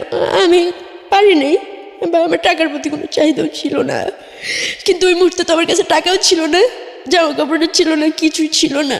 তারপরে উনি আমাকে বাসায় নিয়ে যায়, ওই সাংবাদিকটা। একটু মাফ করবেন, একটু পজ দিচ্ছি আমি এখানে, আমার একটা কথা বলা প্রয়োজন। এই যে যারা আজকে রেডিওর এই গল্পটা শুনছেন, আপনাদের সবার প্রতি সম্মান রেখে বলছি, এই যে মাঝে মাঝে দেখেন না যে গাড়িতে করে তুলে নিয়ে যায় 8 জন 10 জন 15 জন 20 জন মেয়েকে, সবার মুখে এরকম করে মেকআপ দেওয়া, হ্যাঁ, মানে এবং কেউ ফেস পরিচয়টা দিতে চায় না। তারপরে আপনারা ওই যে মাঝে মাঝে ফেসবুকে ছবিগুলো ভাইরাল হয়, ভিডিওগুলো ভাইরাল হয়, একটা হোটেলের মধ্যে ঢুকছেন, সে হোটেলে এরকম কামরার সামনে দাঁড়ায় আছে বা কি একটা অবস্থা, হ্যাঁ, খুবই অসামাজিক একটা অবস্থা। এবং ওই ভিডিওগুলো দিতে পারলেই মোটামুটি পয়সা ইনকাম করা যায়, বিশাল ভাইরাল হয়ে যায়, সবাই দেখতে চায় এরা কারা, কারা দেহ ব্যবসা করে। হ্যাঁ, আজকের এই স্টোরিটা একটু মনে রাখেন, এর পরের বার যখন খারাপ ব্যবহার করবেন এদের সাথে, এই যে রিপা নামের যে মেয়েটা গল্পটা বলে যাচ্ছে, থুতু যখন ফেলবেন, যখন একটা স্ল্যাং ওয়ার্ড আছে না, এটা বলে যখন গালি দেবেন, অনেক সময় নিজের বাচ্চা কাচ্চাকে অনেক সময় উল্টাপাল্টা এই ধরনের গালি দেন এদের নাম তুলে, এই গল্পটা একটু মনে রাখেন যে এই মেয়েরা আসলে কারা, কীভাবে এরা এখানে আসে, কীভাবে আসতে এরা বাধ্য হয়। আপনি যদি মানুষ হয়ে থাকেন তাহলে আজকের পর থেকে এই এদের দিকে আঙ্গুল তোলা বন্ধ করেন। হ্যাঁ, এবং যারা সুবিধাপ্রাপ্ত তাদের অবশ্যই শিষ্টাচার বহির্ভূত আচরণ করা উচিত নয়, অন্তত এদের প্রতি। প্লিজ বলেন রিপা। তারপর ওই মেয়েটা তো 10,000 টাকা নিয়ে গেছে। তো উনি আমার সাথে থাকার পর বলতেছে, আমি আমার বউকেও পাই নেই যে ফিজিক্যাল করার সময় এরকম কিছু, ঠিক আছে। তো উনি থাকছে, আর কারোর সাথে আমার করে নাই। তো উনি বললো যে তোমার মাসে কয় হাজার টাকা লাগবে, হাত খরচ কী লাগবে, তুমি কি চাকরি করবা? তখন আমি ওনার সাথে কোনো কথাই বলতেছি না, জিদের কারণে। আমার মন চাইতেছে ওনাকেই খুন করে ফেলি, বাট আমার কোনো ওয়ে ছিল না। তো সবাই মিলেই আমাকে বুঝায়, ম্যানেজার, ওনার সাথে আরও ওনার 2টো ফ্রেন্ড ছিল, সবাই অনেক বুঝে আমার জন্য ওষুধ নিয়ে আসে, আমাকে খাবার নিয়ে আসে, বলে রিপা দেখো সবাই এরকম মিথ্যা কথা বলে, তো আর সবাই এখানে কান্নাকাটি করে, এই করে সেই করে, আর এই জায়গায় আসে, এই জায়গাটা চিনে না, এরকম হইতে পারে বলো? তুমি একটা হোটেলে আসছো, তুমি বলতেছো তুমি এটা চিনোই নেই, এটা কি হয়? তো এর জন্যই তোমার সাথে রাব বিহেভটা করা, ঠিক আছে? নাহলে তোমার সাথে আমি রাব বিহেভ করতাম না, এত হইতো না। বাট তুমি যে মানে করছো, তাতে মনে হয়েছে যে তুমি এরকম না, তুমি মনে বাজে মেয়ে, ঠিক আছে? তখন তো আমি ভালো করে চলতেও পারতাম না, এখনও তো পারি না, আমি তো স্মার্ট হয়ে চলতে পারি না। তো বলতেছে যে তোমার সব কিছু দায়িত্ব আমি নিলাম, সমস্যা নেই। পরে উনি আমাকে 10 নম্বর ম্যাপটেক্স একটা গার্মেন্টসে ঢুকাই দিল। ওখানে আমার 6,500 টাকা স্যালারি ধরলো। ওনার ভাইয়ের মেয়ের সাথে উনি আমাকে রাখলো। তো ওনার বউ বাচ্চা আছে, যার কারণে ওনার নামটা আমি বলতেছি না। না ঠিক আছে, আমরা নিজেরও চাই না ওনার পরিচয়টা রিভিল হোক, ঠিক আছে বলুন। তো তারপর আমি চাকরি করতে থাকলাম। তারপরে চাকরি করতে করতে হঠাৎ একদিন আমি অসুস্থ হয়ে যাই, আমার গায়ে বসন্ত উঠে, অনেক জ্বর হয় আমার। তখন ওনারা আমার গার্জিয়ানকে খুঁজে যে তুমি যদি হঠাৎ করে মারা যাও তখন তোমার দায়ী ভারটা কে নিবে, বা তুমি কোথায় থাকো, তোমার গার্জিয়ানকে কেউ আসেও না, তুমিও ঈদ জিত আসে বেড়াইতে টেড়াইতে যাও না, তুমি কোথেকে আসছো বা কি, এইভাবে তো আমরা তোমার রিস্ক নিয়ে তোমাকে রাখতে পারি না, তুমি সামনের মাসে অন্য কোনো জায়গায় থাকার জন্য ব্যবস্থা করো। তখন ওই ভাইয়াটা বলতেছে যে ওর সব রিস্ক আমার। হঠাৎ করে একদিন ওনার একটা ফ্রেন্ডকে আনে, উনি ওনার ব্যবসায়ী, তো বলে তার সাথে আমার ফিজিক্যাল করতে হবে। আমি সেটা কোনোভাবে রাজি ছিলাম না। তো সেই দিন আমি খুব সিনকেট করি, খুব এক পর্যায়ে লোকটাকে আমি মারি। মারার পরে তো বাইরের কিছু খারাপ ছেলে পেলে আসছে, নেশা টেশা করে, এরকম কিছু ছেলেকে ডাকা হয় আমার সাথে যেন থাকা হয়, বা আমার ছবি টবি তুলে এসে করার জন্য আর কি। তো আমি অনেক চিল্লাফালা করতেছি, অনেক কান্নাকাটি করতেছি। তো তাদের মাঝখানে একটা ছেলে, সে হচ্ছে ওই হোটেল মালিকের ছোট ভাই। তো উনি আমাকে এসে জিজ্ঞেস করে, আপনি কান্না করতেছেন কেন, আপনি চিল্লাচিল্লি করেন কেন, সমস্যা কি আপনার? পরে আমি ওনাকে সব কিছু বলি, উনি আমার কথাগুলো শুনে, আমি চিৎকার করে কান্না করি আর সব কথাগুলো বলি যে আমি চাকরি করতেছি, উনি আমার সাথে এরকম করছে, এখন ওনার বন্ধুর সাথে আমার থাকতে হবে, তাহলে আমি যদি এরকম নিজেকে নিজে করি তাহলে আমার চাকরি করার দরকার কি, তাহলে তো আমি পাড়াই থাকতে পারি। তো উনি বললো যে আপনারা মেয়েরা খুব ড্রামা করতে পারেন, এই ড্রামাগুলো দেখতে দেখতে আমরা অভ্যস্ত হয়ে গেছি, ভাই আর ভালো লাগে না, নতুন কিছু আছে। তো আমি বলতেছি আপনার কাছে ড্রামা মনে হইতেছে, আপনি নেটে সার্চ দিয়ে দেখেন আমি কোত্থেকে আসছি, কীভাবে আসছি, আপনি তো শিক্ষিত মানুষ, আপনি একটু যাচাই করেন। আর আমি আজকে এখানে মরে যাব, কিন্তু কারোর সাথে আমি কোনোভাবে ফিজিক্যাল রিলেশন করব না, হয় আমি বাঁচবো নয় আমি মরে যাব, তবে আমি এইভাবে বাঁচবো না। তখন বলতেছে দেখেন আপনার মরতে টরতে কিছুই করতে হবে না, এখন আমি বুঝতে পারছি, আপনার সব কিছু আমি দেখবো। তো ছেলেটার উপরে সবাই রেগে যায়, আর ও মালিকের ছোটো ভাই ছিল যেহেতু ওকে সবাই খুব মানে করতো, বাট ছেলেটা নেশা করতো আর খুব খারাপও ছিল, তবে আমার সাথে কোনো খারাপ ব্যবহার করে নাই। তো ওখান থেকে ছেলেটা আমাকে ওর এক ফ্রেন্ডের বাসায় নিয়ে যায়। পরে ওর বাসায় ওর বউর সাথে আমার থাকা হয়। তো 1 মাসের মতো আমি চাকরি বাকরি কিছু করি না। তো ছেলেটা আমাকে রাখে, প্রতি মাসে যে 3,500 টাকা থাকা খাওয়াই দেয়, 1,000 টাকা আমার হাত খরচের জন্য দেয়। কিন্তু ওকে ভালো লাগার কারণ যে ও কখনো আমাকে স্পর্শ করে নাই বা বলে নাই যে আমার সাথে ফিজিক্যাল করতে হবে। আমি ওকে বারবার জিজ্ঞেস করতাম যে আপনি কোন স্বার্থে এগুলো করতেছেন, আপনি কি আমাকে বেচে দিবেন? আমাকে ভালো ড্রেস কিনে দিচ্ছে, পার্লারে নিয়ে গেছে, বলছে তুমি এই করো, চুল কাটো, চুলটা এইভাবে কালার করো, এই করো সেই করো, বুড় প্লাক করো, অনেক কিছু বলতেছে। উন্নাটা এইভাবে পরবা, জামাটা এইভাবে পরবা, এই জুতা পরবা, লিপস্টিক পরবা, অনেক কিছু বলতেছে। এরকম করতে করতে এটা 2016 সালে ঘটনা বলতেছি আমি। ছেলেটা আমার সাথে বাইরে আমাকে ঘুরতে নিয়ে যায়। ছেলেটা ফার্স্ট আমাকে খাবার মুখে তুলে খাওয়ায় দেয়, একটা বিছনা নিয়ে বসতে দেয়। তো এগুলো আমার জীবনে সত্যি খুব অকল্পনীয় ছিল, যেগুলো আমি নিজেকে খুব ছোট মনে করতাম যে আমাকে নিয়ে কেউ কখনো রাস্তায় ফুচকা খেতে বসে নেই, আমার সাথে কেউ কথা বলে নেই, আর আমাকে মুখ তুলে কেউ খাবার খাওয়াই দেয় নাই। তো এই ছেলেটা আমাকে খাওয়াই দিছে, ঘুরতে নিয়ে গেছে, বাট কখনো ওই রিক্সা বসে যে ছেলেরা হাত দিয়ে করে সেই করে, সেগুলো এই ছেলেটা কখনো করে নাই। তো আমি ওকে ভালোবাসবো বা ভালোবাসার শব্দটা বা স্বামীর সংসার এগুলো কখনো আমার মধ্যে ছিল না, বাট ও আমার ভিতরে এগুলো জাগাইছে বা বুঝাইছে, দেখাইছে, চেষ্টা করছে, অনেক কিছু করছে। ও আমি করতে চাই না, বাধ্য হয়েছি। মানে ভালোবাসা আসলে আমি জানি না এটা ভালোবাসা ছিল কি না, আমি তো বুঝি না আসলে ভালোবাসা কি। তো ও আমাকে একটা রুম নিয়ে দেয় পরের মাসে, সাবলেট। রুমটা অনেক সুন্দর, এটা হচ্ছে টেকনিক্যাল দারুস সালাম থানার সাথে, বাসাটা 6 তলায়। তো ওর এক বন্ধু আর বন্ধুর ওয়াইফ আর আমি আর ও কাজটা শেষ করে, ওরা সবাই ঢাকায় স্থানীয়, ওরা 6-7 ভাই, অনেক বড় লোক, নিজেদের সব ব্যবসা বাণিজ্য আছে। তো ও বাসায় কাজ শেষ করে হাজব্যান্ডের মতো মানে প্রতিদিন বাসায় ফিরতো রাত 10টা 10:30টার মধ্যে। আর সে আমার কপালে একটা কিস করতো, আমার হাতে একটা কিস করতো। তারপর ম্যারিড ছিল, রাইট? না, ম্যারিড ছিল না। না, ওর বড় ভাই এখনো বিয়ে করে নাই, বাংলা কলেজে পড়ে। তো দেখতে অনেক হ্যান্ডসাম ছিল, অনেক সুন্দরী ছিল। তো ওনাকে কখনোই মানে স্পর্শ করবো বা ওনার কাছে যাবো, আমি ওনাকে ভালোবাসবো, ওনার ওয়াইফ হওয়ার চিন্তা করবো, এটা তো আমি কখনো কল্পনাও ভাবিনি। বা কারণে আমি কেন কোনো ছেলেকে কিছু দেওয়ার মতো আমার মনে হইতো যে আমার কাছে কিছু নাই। আর আমার যে জীবন, আমার মনে হয় না যে এই জীবনের পাশে কোনো ছেলে সারা জীবন থাকবে। আর আমি কী দেবো, না আছে রূপ, না আছে গুণ, না আছে শিক্ষাগত যোগ্যতা, না আছে বংশ পরিচয়, যার কারণে বিয়েটাকে আমি খুবই ভয় পেতাম। আর যখন আমি গার্মেন্টসে চাকরি করছি আমি দেখছি অনেক সুন্দর সুন্দর মেয়েরা 3টা 4টা করে বিয়ে হয়েছে, বেবি আছে, অনেক কষ্টের জীবন, কিছু সমস্যা হইলেই ছেলেরা ছাইরা চলে যায়, যার কারণে আমি বিয়েটা কখনোই সাহস পাইনি। তো আমাকে চাকরি বাকরি করতে না করলো, সব কিছু দিত, আমার কাপড় চোপড় আমাকে খুব সুন্দর করে সাজায় রাখতো পুতুলের মতো। তো এতটা সম্মান আমার লাইফে ফার্স্ট কেউ আমাকে সত্যি দিল। তো এই একটা মাস আমার জীবনে ছিল যে খুবই সুখের, খুব আনন্দের। তো ও আমাকে স্পর্শ করতো না, ও বাইরে হয়তো কী করতো না করতো জানি না। তো এরকমভাবে থাকতাম, রান্নাবান্না করতাম, প্রতিদিন ওর জুতাটা মুছা পায়ে পরাই দিতাম ও যখন ঘর থেকে বের হইতো। ওর বন্ধুরা আফসোস করতো যে এরকম একটা মেয়ে যদি আমি পাইতাম, ওকে আমি বিয়ে করতাম, সারাটা জীবন আমার কাছে রাখতাম। আজকালকার মেয়েরা জুতো পরাই দেবো পায়ে, মানে এরকম ধরনের কথা বলতো। বন্ধু তুই অনেক ভাগ্যবান রে, মেয়েটা তোকে খুব ভালোবাসে। আমি আসলে ওকে ভালোবাসে না, ওকে শ্রদ্ধা করে এই জিনিসটা করতাম, ভালোবাসাটা আমার মধ্যে কখনো ছিল না। তখন আমাকে একদিন বলতে, শিল্পা তুমি কি আমাকে বিয়ে করবা? হ্যাঁ বলতেছি, দেখেন আপনি এরকম মজা টজা করেন, ঠিক আছে, হ্যাঁ আমাদের মতো মেয়েকে নিয়ে বিয়ে করবেন, আর আমার লাইফটা তো আপনি সবই জানেন। হ্যাঁ আমি ভাই বিয়ে করবো না, আর আপনার সাথে আমি এইভাবে থাকবো না। আমি নিজের পা নিজে দাঁড়াইতে চাই, আমি কিছু করতে চাই, আমার নিজের একটা পরিচয় বানাইতে চাই।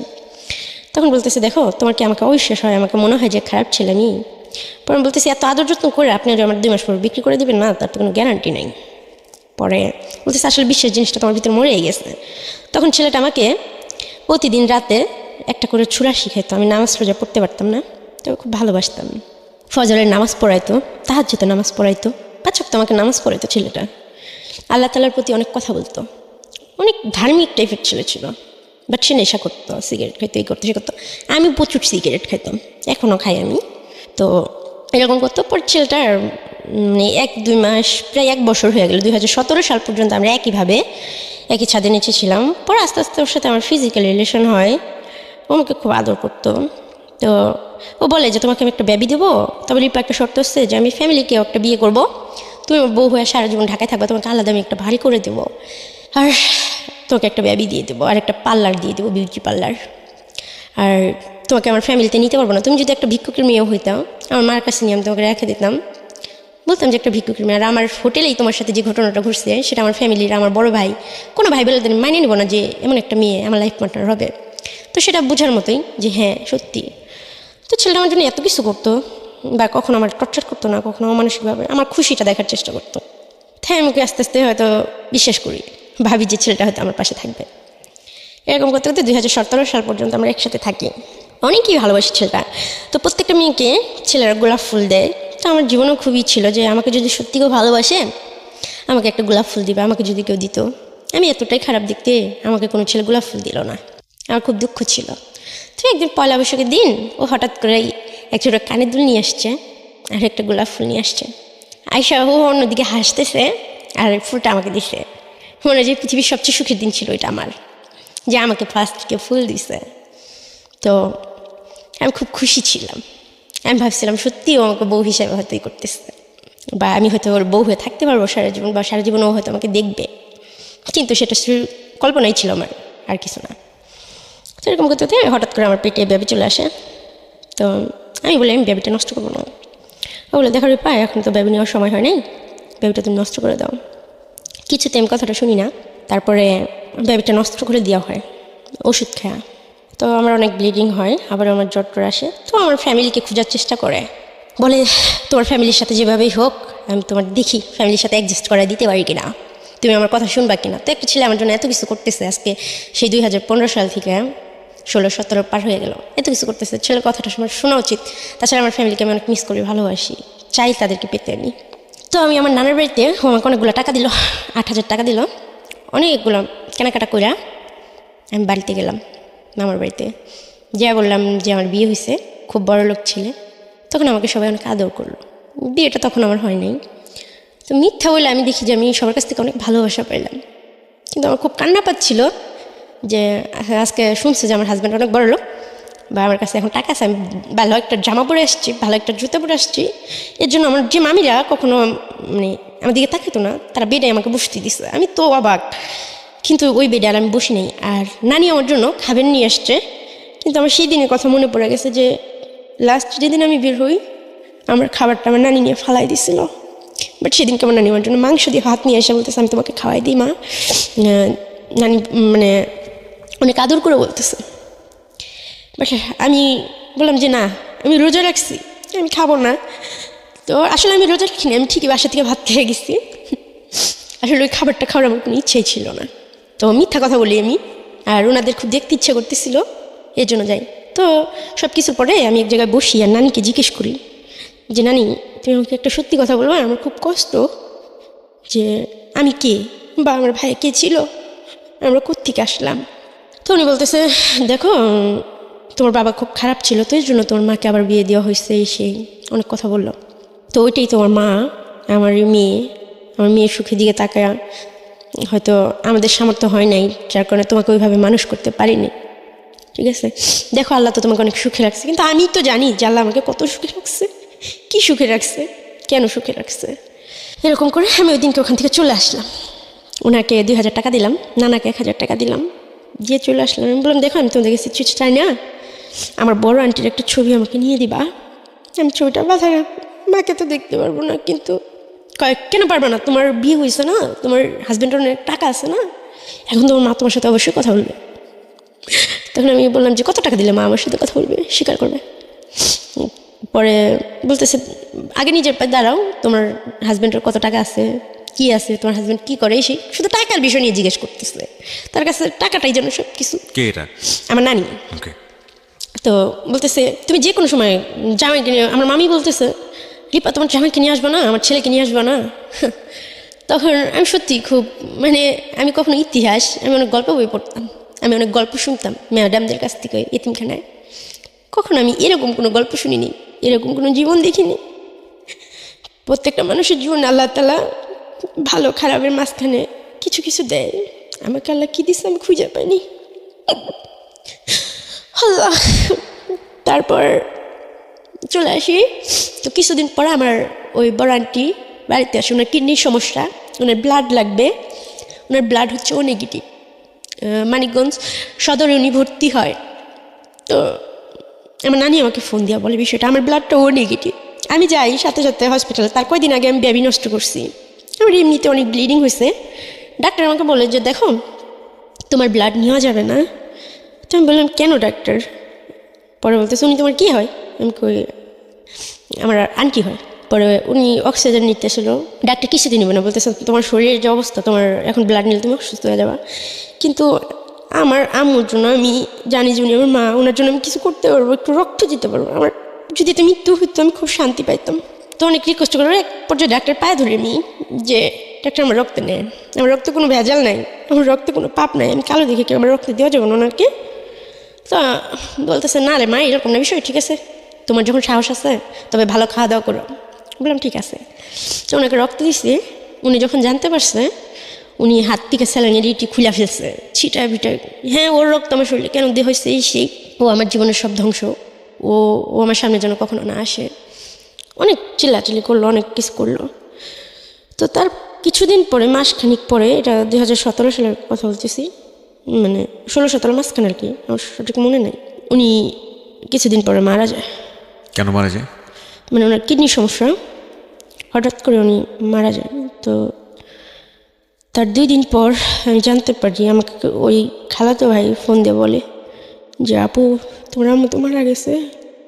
কিন্তু আমার খুব আশা ছিল যে আমার মাকে আমি একবার হলেও হয়তো মা বলে ডাকতে পারবো, বা সেটা হয় না।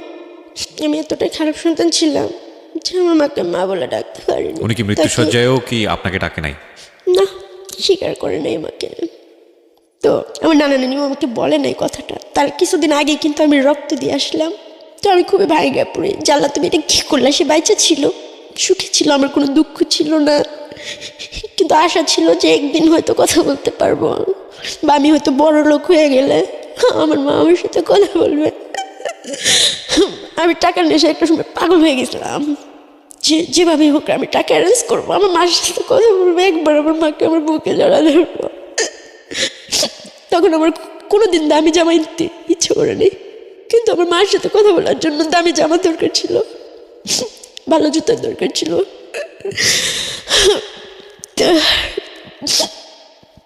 সেটা ওর কাছে ছিল না। তো জানি না সে কেন এমন করছে, আল্লাহ তাকে ভেস্তে নসিব করুক। এখন আমার মার জন্য অনেক দোয়া করে। আমার মাকে আমি দেখিনি, জানি না, তারপর খুব ভালোবাসতাম। মা শব্দটাকে আমি খুব ভালোবাসতাম। সবার মাকে আমি খুব সম্মান করি। আমি কিন্তু মার কাছ থেকে কিছু পাইনি। তারপর আমি বলি সবাইদেরকে, মা যত খারাপ হোক তারপর মাকে কখনো কষ্ট দেওয়া আমার মনে হয় উচিত না। আমার গর্ভে যখন 2 মাসের একটা বেবি আসছিল, 2 মাসের যন্ত্রণায় আমি বুঝছি যে মা হওয়া কতটা কষ্টকর। তো আমার মার প্রতি আমার কখনো রাগ হয় নাই, কখনো আমি অভিমান করিনি। বাবার প্রতি অনেক কিছু হয়েছে, ছেলেদের প্রতি অনেক কিছু হয়েছে, কিন্তু মার প্রতি কখনোই হয় নাই। কিন্তু আমার মাকে আমি পাই নাই। আল্লাহ যেন এরকম আর কারোর সাথে না করে, মা ছাড়া কোনো সন্তান যেন দুনিয়া না রাখে। আমি হয়তো বাইচান্স দিয়ে, আবার জানি না আমার জায়গায় অন্য কেউ থাকলে কি করতো, কিভাবে নিঃশ্বাস নিত। আমার নিঃশ্বাস নিতে খুব কষ্ট হয়। আমার পৃথিবীটা খুবই একার। ঈদে যখন সবাই দেশে যায়, আমি একা একটা রুমে থাকি, পুরো বিল্ডিংটাই ফাঁকা হয়ে যায়। ওই ছেলেটা ও দেশে চলে যায়, আমি একা একা থাকি। আমি ঘুমের ওষুধ খাই, দিনগুলো কাটাই, হয়তো 6-7 দিন পরে আসে। এরকম করতে করতে এই ছেলেটা বলে আমি তোমাকে কোনো দিন ছেড়ে যাবো না বিপা, তুমি টেনশন করো না। বলছি না, সবাই আমাকে ছেড়ে চলে যাবে, তুমি ওকে মিথ্যাও আশা দিও না, আমাকে কখনো মিথ্যা বলো না। তোমার যদি অন্য কোনো মেয়ে পছন্দ হয় তুমি ওকে বলো, আমি নির্দ্বিধায় তোমাকে ছেড়ে দেবো। ও আমার মার মৃত্যুর কথাটা শুনে ও আমাকে অনেক সান্ত্বনা দেয়, আমার পাশে থাকে, আমাকে অনেক ভালোবাসে। তখন ওই যে ওই লোকটা, যে লোকটা আমাকে বিক্রি করে দিচ্ছিল, ওই লোকটার সাথে হঠাৎ একদিন রাস্তায় আমার দেখা হয়। সেটা হলো মিরপুর 11.5 নম্বর রূপনগর আবাসিক এলাকায়। দেখা হওয়ার সাথে সাথে আমি খুব ভাবের সাথে হাইটে চলে যাওয়ার চেষ্টা করি, কিন্তু আমি আশায় থাকি যে উনি বোধহয় আমাকে পিছন থেকে ডাকবে, বাট উনি আমাকে ডাকে না। তখন আমি নিজে থেকে আবার পিছের দিকে ঘুরে ওনার কাছে যাই। আমি কিন্তু সেই মুহূর্তে জানি যে উনি আমার বাবা। যার পরে ওনাকে আমি জিজ্ঞেস করি, আপনি আমার সাথে এরকম কিছু করছেন, ঠিক আছে, আমি আপনার কোনো কিছু বলবো না, কিন্তু একটা সত্যি কথা বলবেন। মানে কোনো বাবাকে এরকম করতে পারে? তখন লোকটা কান্না করে দিয়ে বলতেছে যে দেখো, কোনো বাবা এরকম করতে পারে কিনা জানি না, তবে আমি তো তোমার বাবাই না। তারপর বললো যে তোমার যে আঙ্কেল ছিল, তোমার যে নানা ছিল, তোমাকে আমার কাছে দিয়ে আমার কাছ থেকে 15,000 টাকা নিয়ে গেছিল। এটা আজ থেকে 10 বছর আগের কথা। আমার কোনো কিছু করার ছিল না, আর আমি জুয়াটা খেলতাম। আমাকে তুমি মাফ করে দিও। আমি বুঝিনি, একটু থামাচ্ছি। হ্যাঁ রিপা, আমি কনফিউজ হয়ে যাচ্ছি। কে দিয়ে গেছে ওনাকে? আমার আঙ্কেল আর আমার নানা। আঙ্কেল বলতে? মানে ওই আঙ্কেলটার কথা বলতেছি, ওই যে আমার ওই আন্টির হাজব্যান্ড, আমার বড় আন্টির হাজব্যান্ড, ছোট আন্টির হাজব্যান্ড, ছোট আন্টির হাজব্যান্ড এবং আমার নানা। এই দুজনে মিলে এই লোকের কাছে দিয়ে গেছে? অবশ্যই তারাই দিয়ে গেছিল যে এইটাই তোমার বাবা, আজ থেকে তুমি তোমার বাবার কাছে থাকবা। বাট এখানে যে টাকার বিষয়টা হয়েছে সেটা আমি জানতাম না। সে ওই যে প্রথমবার দিয়ে গেল তোমাকে, মানে বিক্রি করে দেওয়ার আগ মুহূর্ত পর্যন্ত। তার মানে সে তোমার বাবা ছিল না, এবং ওই বিক্রিটা আলটিমেটলি ওনার কাছে করেছিল। তাহলে আলটিমেটলি বাবাকে? জানি না, আজও জানি না। তারপর উনি আমাকে যখন এই কথা বললো, আমি বলতেছি এটা কী বলতেছেন আপনি? তোমার মা বলতে পারবে তোমার বাবাকে, আর এখানে আমার তো কোনো দোষ ছিল না। তুমি তোমার নানা নানির যা জিজ্ঞেস করো যে তারা নিচ্ছিল কেন টাকাটা, ঠিক আছে? আমার তো কোনো দোষ ছিল না। তবু তোমার কথা শুনা তুমি এতগুলো বছর এখানে কাটাইছো, আমার খুব কষ্ট হয়েছে, যে আমি নিজের অপরাধ বোধই মনে করছি, আমাকে তুমি মাফ করে দিও। তখন কথাটা বললো, উনি আমার মাথায় হাত দিয়ে বললো, মা তুমি একদিন অনেক সুখী হবা, বলে চলে গেল। তো আমার ভাই আপনার কাছে, মানে আপনার গল্পগুলো তো আমি শুনি, আমার বিশ্বাস করেন, মানে এই কথাগুলো তো কাউকে বলা যায় না। আর আমাকে দেখলে কেউ বিশ্বাস করে না। আমাকে কেউ যখন জিজ্ঞেস করে তোমার কে আছে, আমি বলতে পারি না যে আমার কেউ আছে।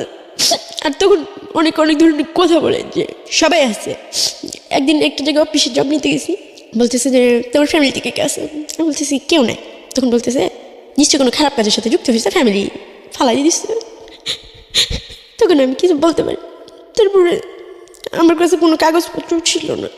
আর আমি 2015 সালে ভোটার হওয়ার পরে যখন বাংলাদেশে আসি, আমার নানা আমাকে ভোটার বানাতে দিতেও রাজি হয় না। ওনাকে আমি টাকা সাথে যে আমার ভোটার আইডি কাগজটা খুব দরকার, জন্ম নিবন্ধনের কাগজটা খুব দরকার চাকরি বাকরির জন্য, উনি দেওয়ার জন্য রাজি হয় না। তো আমি এই কথাগুলো রানাকে বলি যে রানা এরকম ওনার সাথে আমি দেখা হয়েছিল। কি বলছে, উনি আমার বাবাই না। বলতেছে দেখো তোমার 1,000 টাকা তুমি ভুলা যাও, যা হওয়ার হয়েছে, আমি তো আছি তোমার পাশে। এরকম করতে করতে লাস্ট পর্যায়ে যেটা হয়, প্রতিদিনই বাসায় আসে, খাবার খরচ সবই দেয়, কোনো রকম দিন যায়। ও আমাকে বলে রিপা পার্লারের কাজটা শিখো। ওকে বলতেছি যে তুমি ওকে যদি ভালোই বাসো তাহলে আমার কোনো কাবির নামার টাকা চাই না, বাট তুমি আমাকে একটা সত্যি সত্যি স্বীকৃতি দাও। এই না যায় সম্পর্কটা মানে একটা ভেবে আমি নষ্ট করলাম, মানে এই সম্পর্কটা রাখার কি মানে আছে?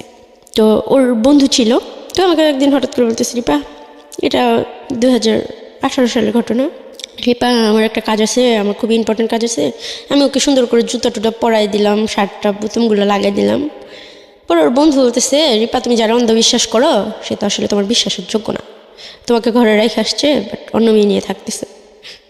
তখন আমি ওর বন্ধুর বাসায় যাই রাত 1টার সময়, হাইটা যা দেখি মেয়েটা ওর কোলের পা দিয়ে রাখছে, ওখানে বিয়ার টিয়ার সিগারেট অনেক কিছু রাখা আছে, আর ওর ফোনগুলো বন্ধ, আর একটা ফোন ওই মেয়ের হাতে। তো আমি যাই স্তব্ধ হয়ে গেছি, কি বলবো নাকে। তো উনি ওখান থেকে তখন উঠে নাই, বাট ওর বন্ধুর যে বউ ছিল উনি যখন কথা বলতে আসছে আমি ওনাকে জড়া ধরা মানে ফুলের পড়ে গেছি, কান্না করে দিছি যে আমি এটা কি দেখলাম, যাকে আমি এত সম্মান করি, মানে পূজা করি, তার পা ধোয়া পর্যন্ত আমি পানি খাইছি, তাকে আমি কখনো ঠকাইনি, কখনো মিথ্যা কথা বলিনি, কখনো পরপুরুষের সাথে মিশি নেই, কখনো কারোর সাথে ওইভাবেই করিনি। কিন্তু সে ঠিকই আমাকে বাসায় রেখা অন্য মেয়েদের সাথে থাকতো। তখন সে বের হলো না, ওখান থেকে উঠলো না। তখন আমি ভাবলাম যে আমি মরে যাব, আমার কষ্ট, মানে তখন আমি বুঝলাম যে কষ্ট কাকে বলে। কষ্ট যে জিনিসটা, মানে এত দিনের কষ্টগুলোর থেকে মানে ওই দিনটা, মানে আমার স্বামী হিসেবে তাকে যে আমি করি, মানে এটার থেকে মানে বড় কষ্ট আমার কাছে কিছু মনে হয় নাই। তো সারা রাত আমি বৃষ্টিতে ভিজা বাইরে দাঁড়ায় থাকি গেটের বাইরে। সকালবেলা দাঁড়ান জিজ্ঞেস করে কী হয়েছে, আমি বলে আমার হাজব্যান্ড একটা বাইরের মেয়ে নিয়ে আসছে টাকা দিয়ে, এই বাসায় এনে থাকতেছে। তো আমাকে মারতে মারতে বাসায় নিয়ে আসে, আসার পরে বলে তোর সাথে আমার সম্পর্ক শেষ, তুই এবার যা মন চাই তুই তাই করগা, তুই আর আমাকে কোনদিন ফোন টোন দিবি না, আমার কাছে আসার চেষ্টা করবি না। ওরা বলতেছি যে আমাকে তুমি মাফ করে দাও, আমি আসলে সহ্য করতে পারি নাই, আমার ভুল হয়ে গেছে। বাট তুমি আমার মিথ্যা স্বপ্ন কেন দেখেছো, আমি তোমাকে কি সুখটা দিতে পারি নাই, যার কারণে তুমি টাকা দিয়ে মেয়ের কাছে যা থাকো, তুমি তার সাথে থাকতেছো, আমাকে বললো কাজে আছে। এরকম করতে করতে আমার সাথে ওর সাথে একটা দূরত্ব তখন থেকে সৃষ্টি হয়, আমার বিশ্বাসটা ভেঙে যায়। তো তখন যখন ও নেক্সট আমার গায়ে হাত দেয়, আমার কাছে বিষের মতো লাগে যে এই হাত দিয়ে অন্য একটা মেয়েকে স্পর্শ করছে, আমি ওর সাথে থাকবো না। এরকম করতে করতে মারামারি, ও আমাকে মারতে শুরু করে, আমার সাথে বাজে বাজে কথা বলে, তুই তো এই ছিলি সেই ছিলি, তোর সাথে এত ঘটনা ঘটছে, তোর বাপ মা নাই, বংশ পরিচয় নাই, তোর মতো মেয়েকেই আমার বউ হইতে পারে।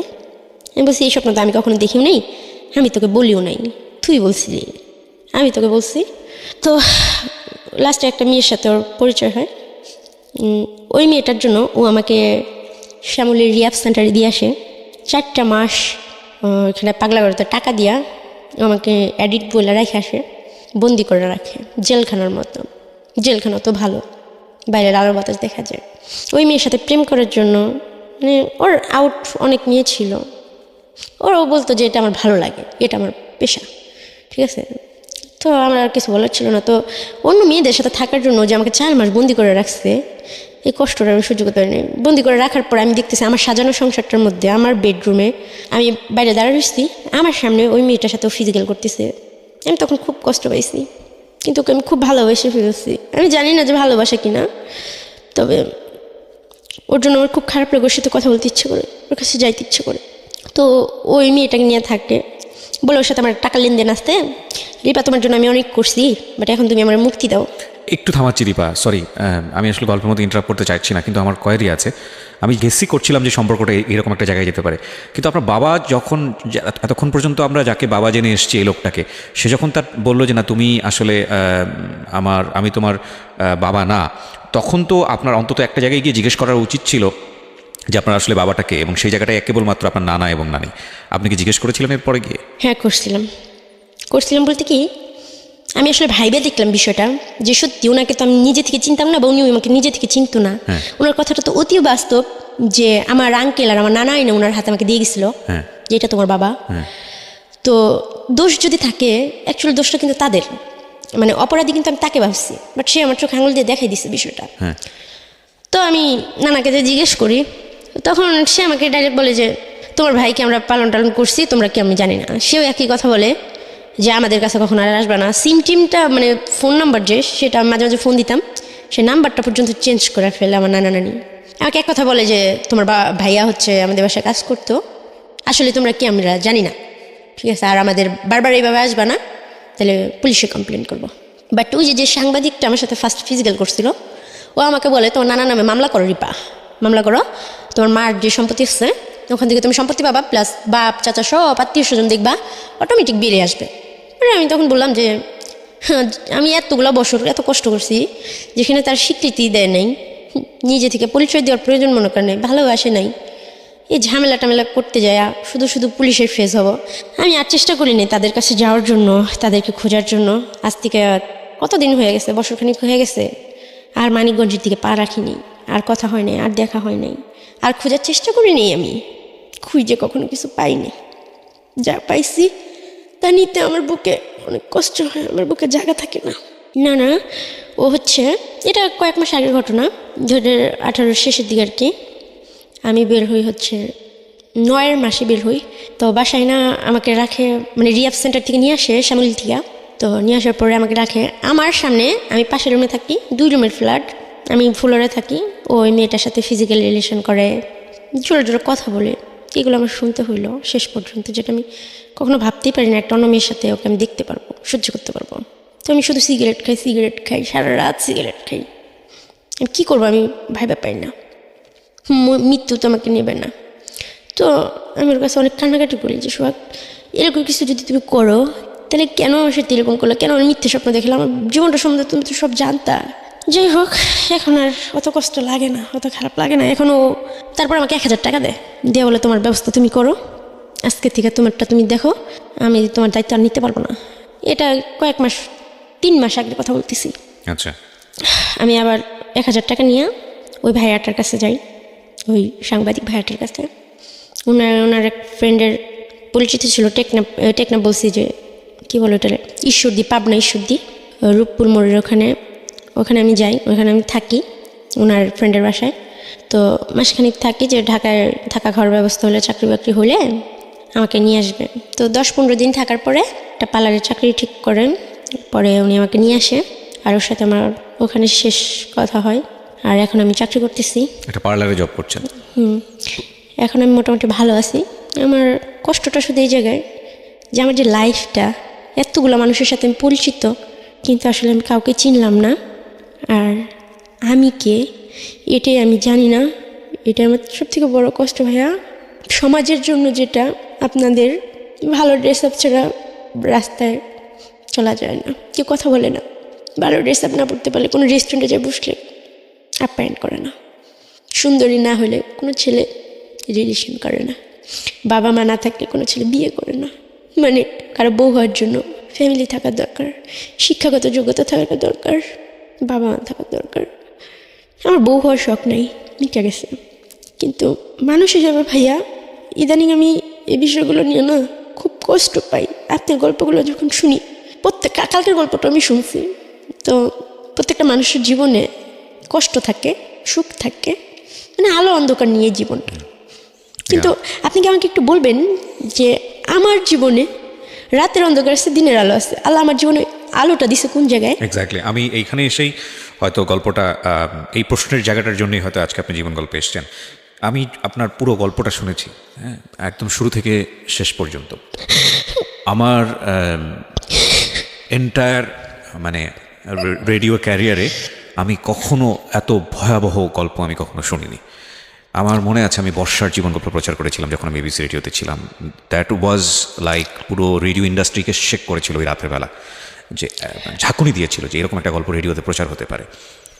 অনেক গল্প এসছে, কিন্তু আমার কাছে মনে হলো, আমার তখনই মনে হয়েছিল যে আর এত হাই ভলিউমের, এত হাই পাওয়ারের কোনো গল্প হয়তো রেডিওতে আর কখনো আসবে না। কিন্তু আজকে আমি বলতে বাধ্য হলাম, এবং আজকের পর থেকে আমি বিশ্বাস করব যে আপনি যে গল্পটা বলে গেলেন সেই গল্প বর্ষাকেও ছাপিয়ে গেল। সেই গল্প হয়তো আপনার ভবিষ্যতে হয়তো এমন কেউ একজন আসবে যে হয়তো আপনাকেও ছাপিয়ে যাবে। মানুষ এতটা ড্রামাটিক লাইফ লিড করতে পারে, আমি বলি জীবন নাটকের চেয়েও নাটকীয়, কিন্তু এতটাই হতে পারে এটা আমারও জানা ছিল না। দেখেন, আমি কয়েকটা কথা বলি আপনাকে। একটা যেটা হচ্ছে যে আপনার না পাওয়ার জায়গাগুলো অনেক বড়। এই জায়গাগুলোতে সান্ত্বনা দেওয়ার মতো কিচ্ছু নাই, আমার হাতে কিচ্ছু নাই। পৃথিবীতে এত বড় বড় মোটিভেশনাল স্পিকার আছে যারা মানুষকে স্বপ্ন দেখায়, যারা মানুষকে সুন্দরের কথা বলে যে অবস্থানই আপনি থাকেন না কেন সামনের দিন ভালো থাকতে হবে এবং থাকার জন্য এই করতে হবে। আমার খালি মনে হয়েছে আজকের এই গল্পটা শোনানোর সময়টাতে এই গল্পটা যদি তাদের কাছে নিয়ে যাওয়া যেত, তারা আসলে কি জবাব দিতেন। এত বড় বড় মোটিভেশনাল স্পিকার যেটা আমরা আমাদের ফেসবুকে দেখি কিংবা সারা দুনিয়াতে আছে, সাতগুরু থেকে শুরু করে, সবার প্রতি রেসপেক্ট রেখে বলছি, অনেক বড় বড় মোটিভেশনাল স্পিকার আছেন। যদি এই গল্পটা শুনতো তাহলে তারা এই মেয়েটাকে কি বলে সান্ত্বনা দিত। ওর বয়স এখন 21 থেকে 22। আমি বরং আপনাকে এমন একটা জায়গায় বসাতে চাই। আমি আপনাকে কোনো মোটিভেশন দিচ্ছি না, কোনো পজিটিভ কথা বলতে চাচ্ছি না। আমি বরং শুধু এতটুকু বলতে চাই যে এত কিছুর পরেও আপনি বেঁচে আছেন, এত কিছুর পরেও আপনি প্রতিদিন হাসেন, প্রতিদিন কাঁদেন, জীবনকে সন্ধান করে যাচ্ছেন। সুতরাং আপনি বরং আমাদের একটা বড় মোটিভেশনের জায়গা। আমি এটাকে এভাবেই দেখতে চাই। আমি গল্পের ওই জায়গায় খোঁজ করতে চাই না আপনার বাবাকে, আপনার মাকে, আপনার ভাইটার কি হলো, বা আপনার নানা যিনি ছিলেন তাকে গিয়ে কোনো প্রশ্নও করতে চাই না। এগুলো প্রশ্ন করলে এগুলোর জন্য যদি কেউ দায়ী হয়, তাকে পৃথিবীর কোনো শাস্তি নাই, একমাত্র আল্লাহ যদি শাস্তি দেয় সেটা অন্য হিসাব। এছাড়া পৃথিবীর কোনো শাস্তি নাই। আপনার প্রতি যে আচরণটা করা হয়েছে বা যারা এটার জন্য দায়ী, পৃথিবীর কোনো শাস্তি নেই। 1000বার ফাঁসি দিলেও আমার মনে হয় না যে শাস্তি তাদের জন্য ঠিক হবে। সুতরাং তাদের খোঁজ না করাটাই বেটার। আমি শুধু এতটুকুই বলতে চাই, আপনি এই 21, 22, 23 বছরের জীবনে উদ্যানে বাফাল মাইটি আল্লাহ, আমি আল্লাহর প্রতি শুকর করেই কথাটা বলতে চাই যে আপনি এই অবস্থায় দাঁড়িয়ে থেকে আপনি এখনও বেঁচে আছেন এবং সত্যি সত্যি আপনি এখনও নিঃশ্বাস নিচ্ছেন। এটা আমার মনে হয় আজকে যারা জীবন গল্প শুনলো ঢাকা এফএমে, আজকের পরে যারা কান রেখেছেন দেশে এবং দেশের বাইরে, আপনাদের জীবনে আর কোনো দুঃখ থাকা উচিত না। এই মেয়েটাকে দেখলে আর দুঃখ থাকা উচিত না। এই মেয়েটাকে আমি আর কিচ্ছু বলার নাই, কারণ আমি ওকে কি বলবো বলেন, আমার কোনো ভাষা নাই। কিন্তু ভাইয়া সবাই যে বলতো যে আমার মুখ দেখো, বাবা আমার জন্মের পর বাবা আমার সাথে এরকম হয়েছে, ভাইয়ের সাথে এরকম হয়েছে, এই বিষয়গুলো আপনি সত্যি আমাকে বলেন তো, একটা 2.5 মাসের শিশু কি পাপ করতে পারে? কতটুকু পাপ করতে পারে? রিপা, আমি আপনাকে একটা কথা বলতে পারি, আমরা পৃথিবীর শ্রেষ্ঠ জীব, সৃষ্টিকর্তা আমাদেরকে সেটাই বলেছেন, মানুষ পৃথিবীর শ্রেষ্ঠ জীব। ঠিক একইভাবে এটাও সত্য, মানুষের ভেতরে যত খারাপ জিনিস আছে পৃথিবীর অন্য কোনো প্রাণীর মধ্যে সেটা নাই। আপনি এরকম জানেন না যে বাবার দ্বারা মেয়ে রেপ হয়? এরকম ঘটনা সমাজে বিরল না? আপনি এটা জানেন? জানেন তো, শুনেছেন, এরকম নিউজ হয়। আপনি কি এটা জানেন না যে 2, 3, 4 বছরের একটা বাচ্চা তাকে রেপ করেছে, গ্যাং রেপের শিকার হয়েছে এবং তারপরে সেখান থেকে 3 তলা থেকে 4 তলা থেকে নিচে ফেলে দেওয়া হয়েছে এবং তারপরে সে মারা গেছে। আপনি এটা জানেন না? জানি ভাইয়া। তাকে মেরে বিছানার নিচে লুকিয়ে রাখা হয়েছে, খাটের নিচে লুকিয়ে রাখা হয়েছে, পরে পুলিশ গিয়ে সে লাশ উদ্ধার করেছে। এটা জানেন না? জানেন তো। এই মানুষের দ্বারা এটা সম্ভব, এই মানুষের দ্বারাই সম্ভব। বিজ্ঞান হয়তো বলবে সে বিকৃত মস্তিষ্ক, বিজ্ঞান হয়তো বা বলবে যে সে মানসিকভাবে সে ভারসাম্য অবস্থায় ছিল না, কিন্তু এই মানুষ এই ধরনের কাজগুলো করে, সে যে অবস্থায় থাকুক না কেন। আচ্ছা, মানুষের মনে না হয় দয়া থাকে না ভাইয়া? মানে আমি আজকে বললাম, মনে হয় যে আমার বুকটা অনেক হালকা হয়েছে, যে আমার কথাগুলো এত ধৈর্য ধরে কেউ শুনলো বা আমি কাউকে বলতে পারলাম। কিন্তু আমি মাঝে মাঝে খুব নামাজ পড়ি, আল্লাহর কাছে তাহাজ্জুদ নামাজ পড়ি, আমি করি। আমি এখনও বলি যে আমি জানি না আসলে আমার বাবা মাকে, আর আমি মনে করি যে আমার বাবা মা কখনোই খারাপ হতে পারে না, কেননা এখনও আমি আল্লাহর পথে থাকার চেষ্টা করি, সৎ পথে থাকার চেষ্টা করি। আর আমি যদি একটা খারাপ মানুষের সন্তান হইতাম, তাহলে অবশ্যই তার কিছু বৈশিষ্ট্য আমার ভিতরে থাকতো। আমি মনে করি মানুষ হিসেবে আমার মনটা যথেষ্ট ভালো, আমি কখনো কারো ক্ষতি চাই নাই, আজও চাই না, আমার শত্রুরও চাই না। আল্লাহকে বলি যে তারা যেখানে থাকুক ভালো থাকুক, আর কোনো বাবা মা যেন, অন্তত কোনো মা যেন সন্তানকে এইভাবে যেন একা ছেলে না দেয়। দরকার হলে তারা যেন বিষ খাওয়া মায়েরা তারপর অন্যজনের সাথে বিয়ে করে, কিন্তু এইভাবে বাবা মার কাছে, আত্মীয় স্বজনের কাছে ফেলে রেখা সন্তানের জীবনটা যেন নষ্ট না করে। এটা আপনার মেসেজ। কিন্তু জি, আল্লাহর কেন আমার প্রতি একটু দয়া হয় না ভাই বলবেন? সে তো অনেক মহান, দয়ার সাগর, অনেক কথা শুনি তার সম্বন্ধে। আমি তো জানা মতো ভাইয়া যাই না শুনে, কখনো কারো 10 টাকা চুরি করিনি। এখনো অনেক ঈদ যায় যে আমি ভালো জামা পরতে পারি না, কোথাও যাইতে পারি না, আল্লাহর প্রতি কোনো অভিযোগ করি না, কিন্তু আল্লাহ কেন আমার প্রতি একটু দয়া করে না? আমি আপনাকে এই প্রশ্নের উত্তর দিচ্ছি। আপনি খুব গুরুত্বপূর্ণ একটা প্রশ্ন করেছেন। আমি আমার ব্যক্তিগত জায়গা থেকে বলি। হ্যাঁ, মানে বিষয়টা হচ্ছে এরকম যে সৃষ্টিকর্তা নিশ্চয়ই আপনাকে ভালোবাসেন। হ্যাঁ, আপনার হয়তো না পাওয়া আছে, আপনার হয়তো কষ্ট আছে এবং আপনার অনেক অভিযোগ আছে। সেই অভিযোগগুলো প্রত্যেক মানুষের জীবনেই কম বেশি আছে। আপনি এর চেয়েও খারাপ অবস্থায় থাকতে পারতেন না। আপনি এখন যে অবস্থায় আছেন, ধরেন আপনি জানি আমার চাইতে অনেক বেশি খারাপ অবস্থায়, বা আরও 10 জন মানুষ যে অবস্থায় আছে তার চেয়েও অনেক বেশি খারাপ অবস্থায় আছেন, কিন্তু এর থেকেও তো আপনি আপনার জায়গা থেকে বলেন, এর থেকেও তো আপনি ভয়ঙ্কর রকমের একটা খারাপ অবস্থায় থাকতে পারতেন না? ভাইয়া, রাস্তায় আমি একদিন একটা ভিক্ষুক দেখছি, বুঝছেন, 2টা পা নাই। তো ওর সন্ধ্যার পরে একটা মহিলা তাকে কোলে করে নিয়ে যাচ্ছে। তো আমি জিজ্ঞেস করলাম, আন্টি এটা কি হয় আপনার? বলতেছে আমার ছেলে। সেদিন আমি আল্লাহর কাছে 2 হাত তুলে বললাম যে আল্লাহ, তুমি কি ওই ছেলেটার জায়গায় আমাকে রাখতে পারলা না, যে আমার মা আমাকে কোলে করে নিয়ে যেত? আমি ভিক্ষা করতাম সারাদিন, আমি না খেয়ে আসি, এটা আমার কষ্ট না ভাইয়া। আমি খাইতে পারিনি, পড়তে পারিনি, এটা আমার কষ্ট না। ঘুমাইতে পারিনি, এটা আমার কষ্ট না। আমার কষ্ট হলো এই জায়গায় যে এতগুলো মানুষের মাঝে কোনো মানুষের আমার খুব জানতে ইচ্ছা করে ভাই আমি কে, বা আসলে আমার বাবা মা কে ছিল, মানে এইগুলো জানতে ইচ্ছা করে, বা কেন আমার কেউ আপন কেউ নাই। মানে কষ্টটা আমার এই জায়গায় যে আমার আপন বলতে কেউ নাই, আমার ব্লাড রিলেশন বলতে কেউ নাই, আমার পরিচয় দেওয়ার মতো কেউ নাই, আমার যাওয়ার মতো কোনো জায়গা নেই। আমি প্রচণ্ড ধর্মভীরু একজন মানুষ, ভয়ঙ্কর রকমের ধর্মভীরু একজন মানুষ, এবং সৃষ্টিকর্তার উপর আমার অগাধ বিশ্বাস। আমি সেই বিশ্বাসের জায়গা থেকে হয়তো আমি আপনাকে ডিফাইন করতে পারবো না, যে সিচুয়েশনগুলো আজকে আপনি এখানে বললেন, আমি সেই বিশ্বাসের জায়গা থেকে এতটুকুই বলতে পারি যে কথা তিনিই বলেছেন, যে নেভার বি হোপলেস, কখনোই আসলে নিরাশ হওয়ার প্রয়োজন নাই। আপনার 22 বছরের জীবন, আপনি যেই ঘটনার মধ্য দিয়ে গেছেন, সেখানে আপনাকে অবশ্যই মানে কোনো কথা বলে সান্ত্বনা দেওয়ার মতো, কোনো কিছু বলার মতো আমার কাছে কোনো ভাষা নাই। আপনার জীবনে যেমন 22 বছর সত্য, তেমনি আমার রেডিও ক্যারিয়ারের জীবনে আমি 8 বছর শুধু মানুষের জীবন গল্পই শুনেছি, এবং আমি যতটা শুনেছি তার চেয়ে খুব কমই মানুষকে শুনিয়েছি। তো সেই জায়গাটা থেকে আমি বলছি যে যে গল্প মুখোমুখি আজকে আমি হয়েছি, আমি সেটার জন্য 8 বছর ধরে প্রিপারেশন নেইনি, এবং আমি আজকে টু বি অনেস্ট আমি কখনো চিন্তাও করতে পারিনি, আপনি যেভাবে এসেছিলেন স্টুডিওতে আপনার হাসি মুখ দেখে, আমার কখনো মনেও হয়নি যে স্টেজে বসার পরে এইরকম একটা গল্প আপনার কাছ থেকে, আমি জানতাম যে একটা খুব ভয়ানক গল্প আজকে আমি উপস্থাপন করতে যাচ্ছি, কিন্তু আমি অনেককেই হারিয়ে ফেলেছি। আমার কথা বলার জায়গাটা যারা আজকে শুনছেন, যারা আমাকে নিয়মিত শোনেন, তারা জানেন যে আসলে আমি এতটা কনফিডেন্টলেস কখনোই থাকি না, কিন্তু আপনার গল্প শোনার পরে আমি পুরোপুরি কনফিডেন্টলেস, এবং সেই জায়গা থেকে আমার কাছে কোনো উত্তর নেই, কারণ যেই জায়গাটিতে আপনি আঘাতপ্রাপ্ত সেটা মন, এই মনের রকম সকমের জায়গায় আসলে মোটিভেশন দেওয়ার মতো অবস্থা আমার নাই পুরো গল্পটা শুনে। কিন্তু আমি আপনাকে বলতে চাই, 22 বছরে আর আপনার অপ্রাপ্তির জায়গাটা যতটা বেশি বড়, আপনাকে যদি আল্লাহ 22 বছর বাকি 22 বছর বাঁচায়, এবং সেই 22 বছরে আপনার জীবনে হয়তো তিনি এমন কিছু দিবেন যে 22 বছর আপনি পুরোপুরি ভুলে যাবেন, এতটুকু আশা রাখার জন্যে আমি আপনাকে অনুরোধ করতে পারি। আমি জানি আপনি সেটা রাখবেন এই কারণ আপনি দেখেন, আপনি অ্যাসাইলামে ছিলেন প্রায় 12 বছরের মতো। অ্যাসাইলাম তো বলবো না, আসলে এতিমখানায় ছিলেন আপনি হচ্ছে প্রায় 12 বছরের মতো। ওই জায়গায় আপনার একটা সুন্দর জীবন হয়ে যেতে পারতো। আপনাকে বহুবার অফার করা হয়েছে আপনাকে ধর্মান্তরিত করার জন্য, বহুবার আপনাকে বলা হয়েছে যে আপনি একটা সুন্দর জীবন পাবেন, কিন্তু আপনি সেটা করেননি। এবং সেটা আপনার দ্বারা করাটা করলে খুব বেশি অবাক হওয়ার মতো সুযোগ ছিল না, এই কারণে যে মাত্র 6 বছর বয়সে আপনি 3 চলে গেছেন, ওই সময় আপনি ধর্মকর্ম কী বোঝেন। সুতরাং ভিন্ন একটা সংস্কৃতিতে গিয়ে আপনি হয়তো এরকম করলেও করতে পারতেন, বাট আপনি করেননি। সুতরাং সৃষ্টিকর্তার প্রতি আপনার যে ডেডিকেশন, আপনার যে রেসপেক্ট, সেটা এখনও আছে বলেই আপনি এখনও ফাইট করে যাচ্ছেন। এবং আপনি যে দিন শেষে একটা কথা বললেন যে আপনি ভালো আছেন, হ্যাঁ, আপনি ভালো আছেনের জায়গাটায় আপনি অনেক বেশি শক্তিশালী, নইলে আপনি 22 বছর পর্যন্ত, এতদিন পর্যন্ত আপনি টিকে থাকতে পারতেন না।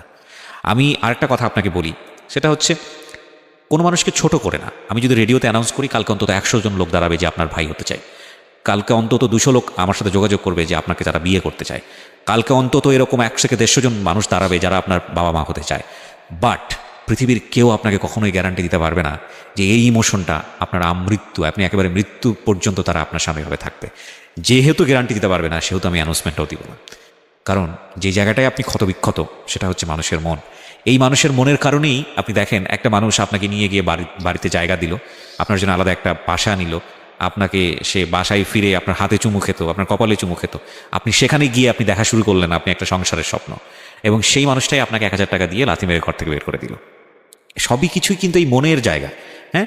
এবং আপনি দেখেন এই মনের কারণেই আপনি যে এত বড় ফাইটটা করে চলেছেন, সেই ফাইটটার জায়গাটা আপনার এখনও বেশি, অনেক অনেক বেশি অপূর্ণ। হ্যাঁ, পরিবার আপনাকে হয়তো কেউ কখনো দিতে পারবে না, আপনার যে সুন্দর একটা স্বপ্নের জায়গা, আপনার জীবনে একটা হাজব্যান্ড আসবে, সেই জায়গাটায় আমি একেবারেই নিরাশ হতে চাই না। আপনার এই পুরো গল্পটা জানার পরে আপনার জীবনে যদি এরকম কেউ একজন আসেন এবং সে যদি আপনার সব কিছু ভুলিয়ে দেন, আপনাকে যদি একটা সুন্দর জীবনের স্বপ্ন দেখেন, আমি খুব বেশি অবাক হব না। এরকম মানুষ আসতেই পারেন। সবচেয়ে বড় কথা হচ্ছে যে আল্লাহ নিজেই বলেছেন যে তুমি নিরাশ হয়েও না, তুমি নিরাশ হয়েও না। ঠিক আছে, আপনার জীবনে যেই ঘটনাই ঘটেছে না কেন, যাই ঘটেছে, আপনি তো এটা বিশ্বাস করেন। যদি বিশ্বাস না করেন, তাহলে বিশ্বাস জায়গাটায় আপনাকে আসতে হবে। আপনার চেয়েও ভয়ঙ্কর ঘটনা হয়তো কারো জীবনে ঘটেছে, আপনি সেটা জানেন না। সেটা তো ভাই আমি এখনো স্বীকার করি যে প্রত্যেকটা মানুষের জন্য ভালো খারাপটা আছে ভাই।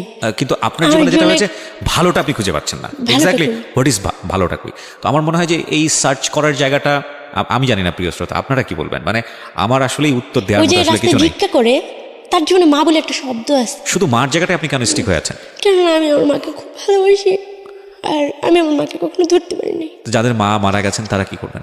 তারা সবাই আল্লাহর কাছে নামাজ পড়ে দোয়া করবেন যে তার মা যেন। আপনি ধরেন, আপনি আপনার মা তো মারা গেছেন, আপনি হয়তো মায়ের কাছ থেকে যতটুকু পাওয়ার ছিল আপনি পাননি। আমি এরকম গল্প শুনেছি যে ভাই আপনাকে বলে বুঝাতে পারবো না, আমি জানি, আমার মার জন্য যে আমি মরতে পারতাম, মা শব্দটাকে আমি খুব ভালো। আমি এরকম গল্পও জানি যে 12-13 বছর বয়সে সেই ছেলে অনেক প্ল্যান করে তার বাবাকে খুন করেছে। আমি এরকম গল্পও জানি এবং সেটা আমি প্রচারও করেছি। সেটাও তো তার জীবনে একটা বাবা। তো ওর কাছে প্রার্থনাটা কি? এরকম বাবা থাকার চেয়ে না থাকাটা ভালো ছিল। আপনি তো আপনার পুরো জীবন জুড়ে মাকে খুঁজে পেলেন, আবার পেলেন না, পরিচয় পেলেন, আবার পেলেন না, একটা মিস্ট্রি। অনেকের জীবনে বাবা মার প্রেজেন্স সবচেয়ে বড় যন্ত্রণা। দেখো ভাইয়া, যে আমি যে মা, মানে এগুলো একটা সময় ছিল না, কষ্ট ছিল না।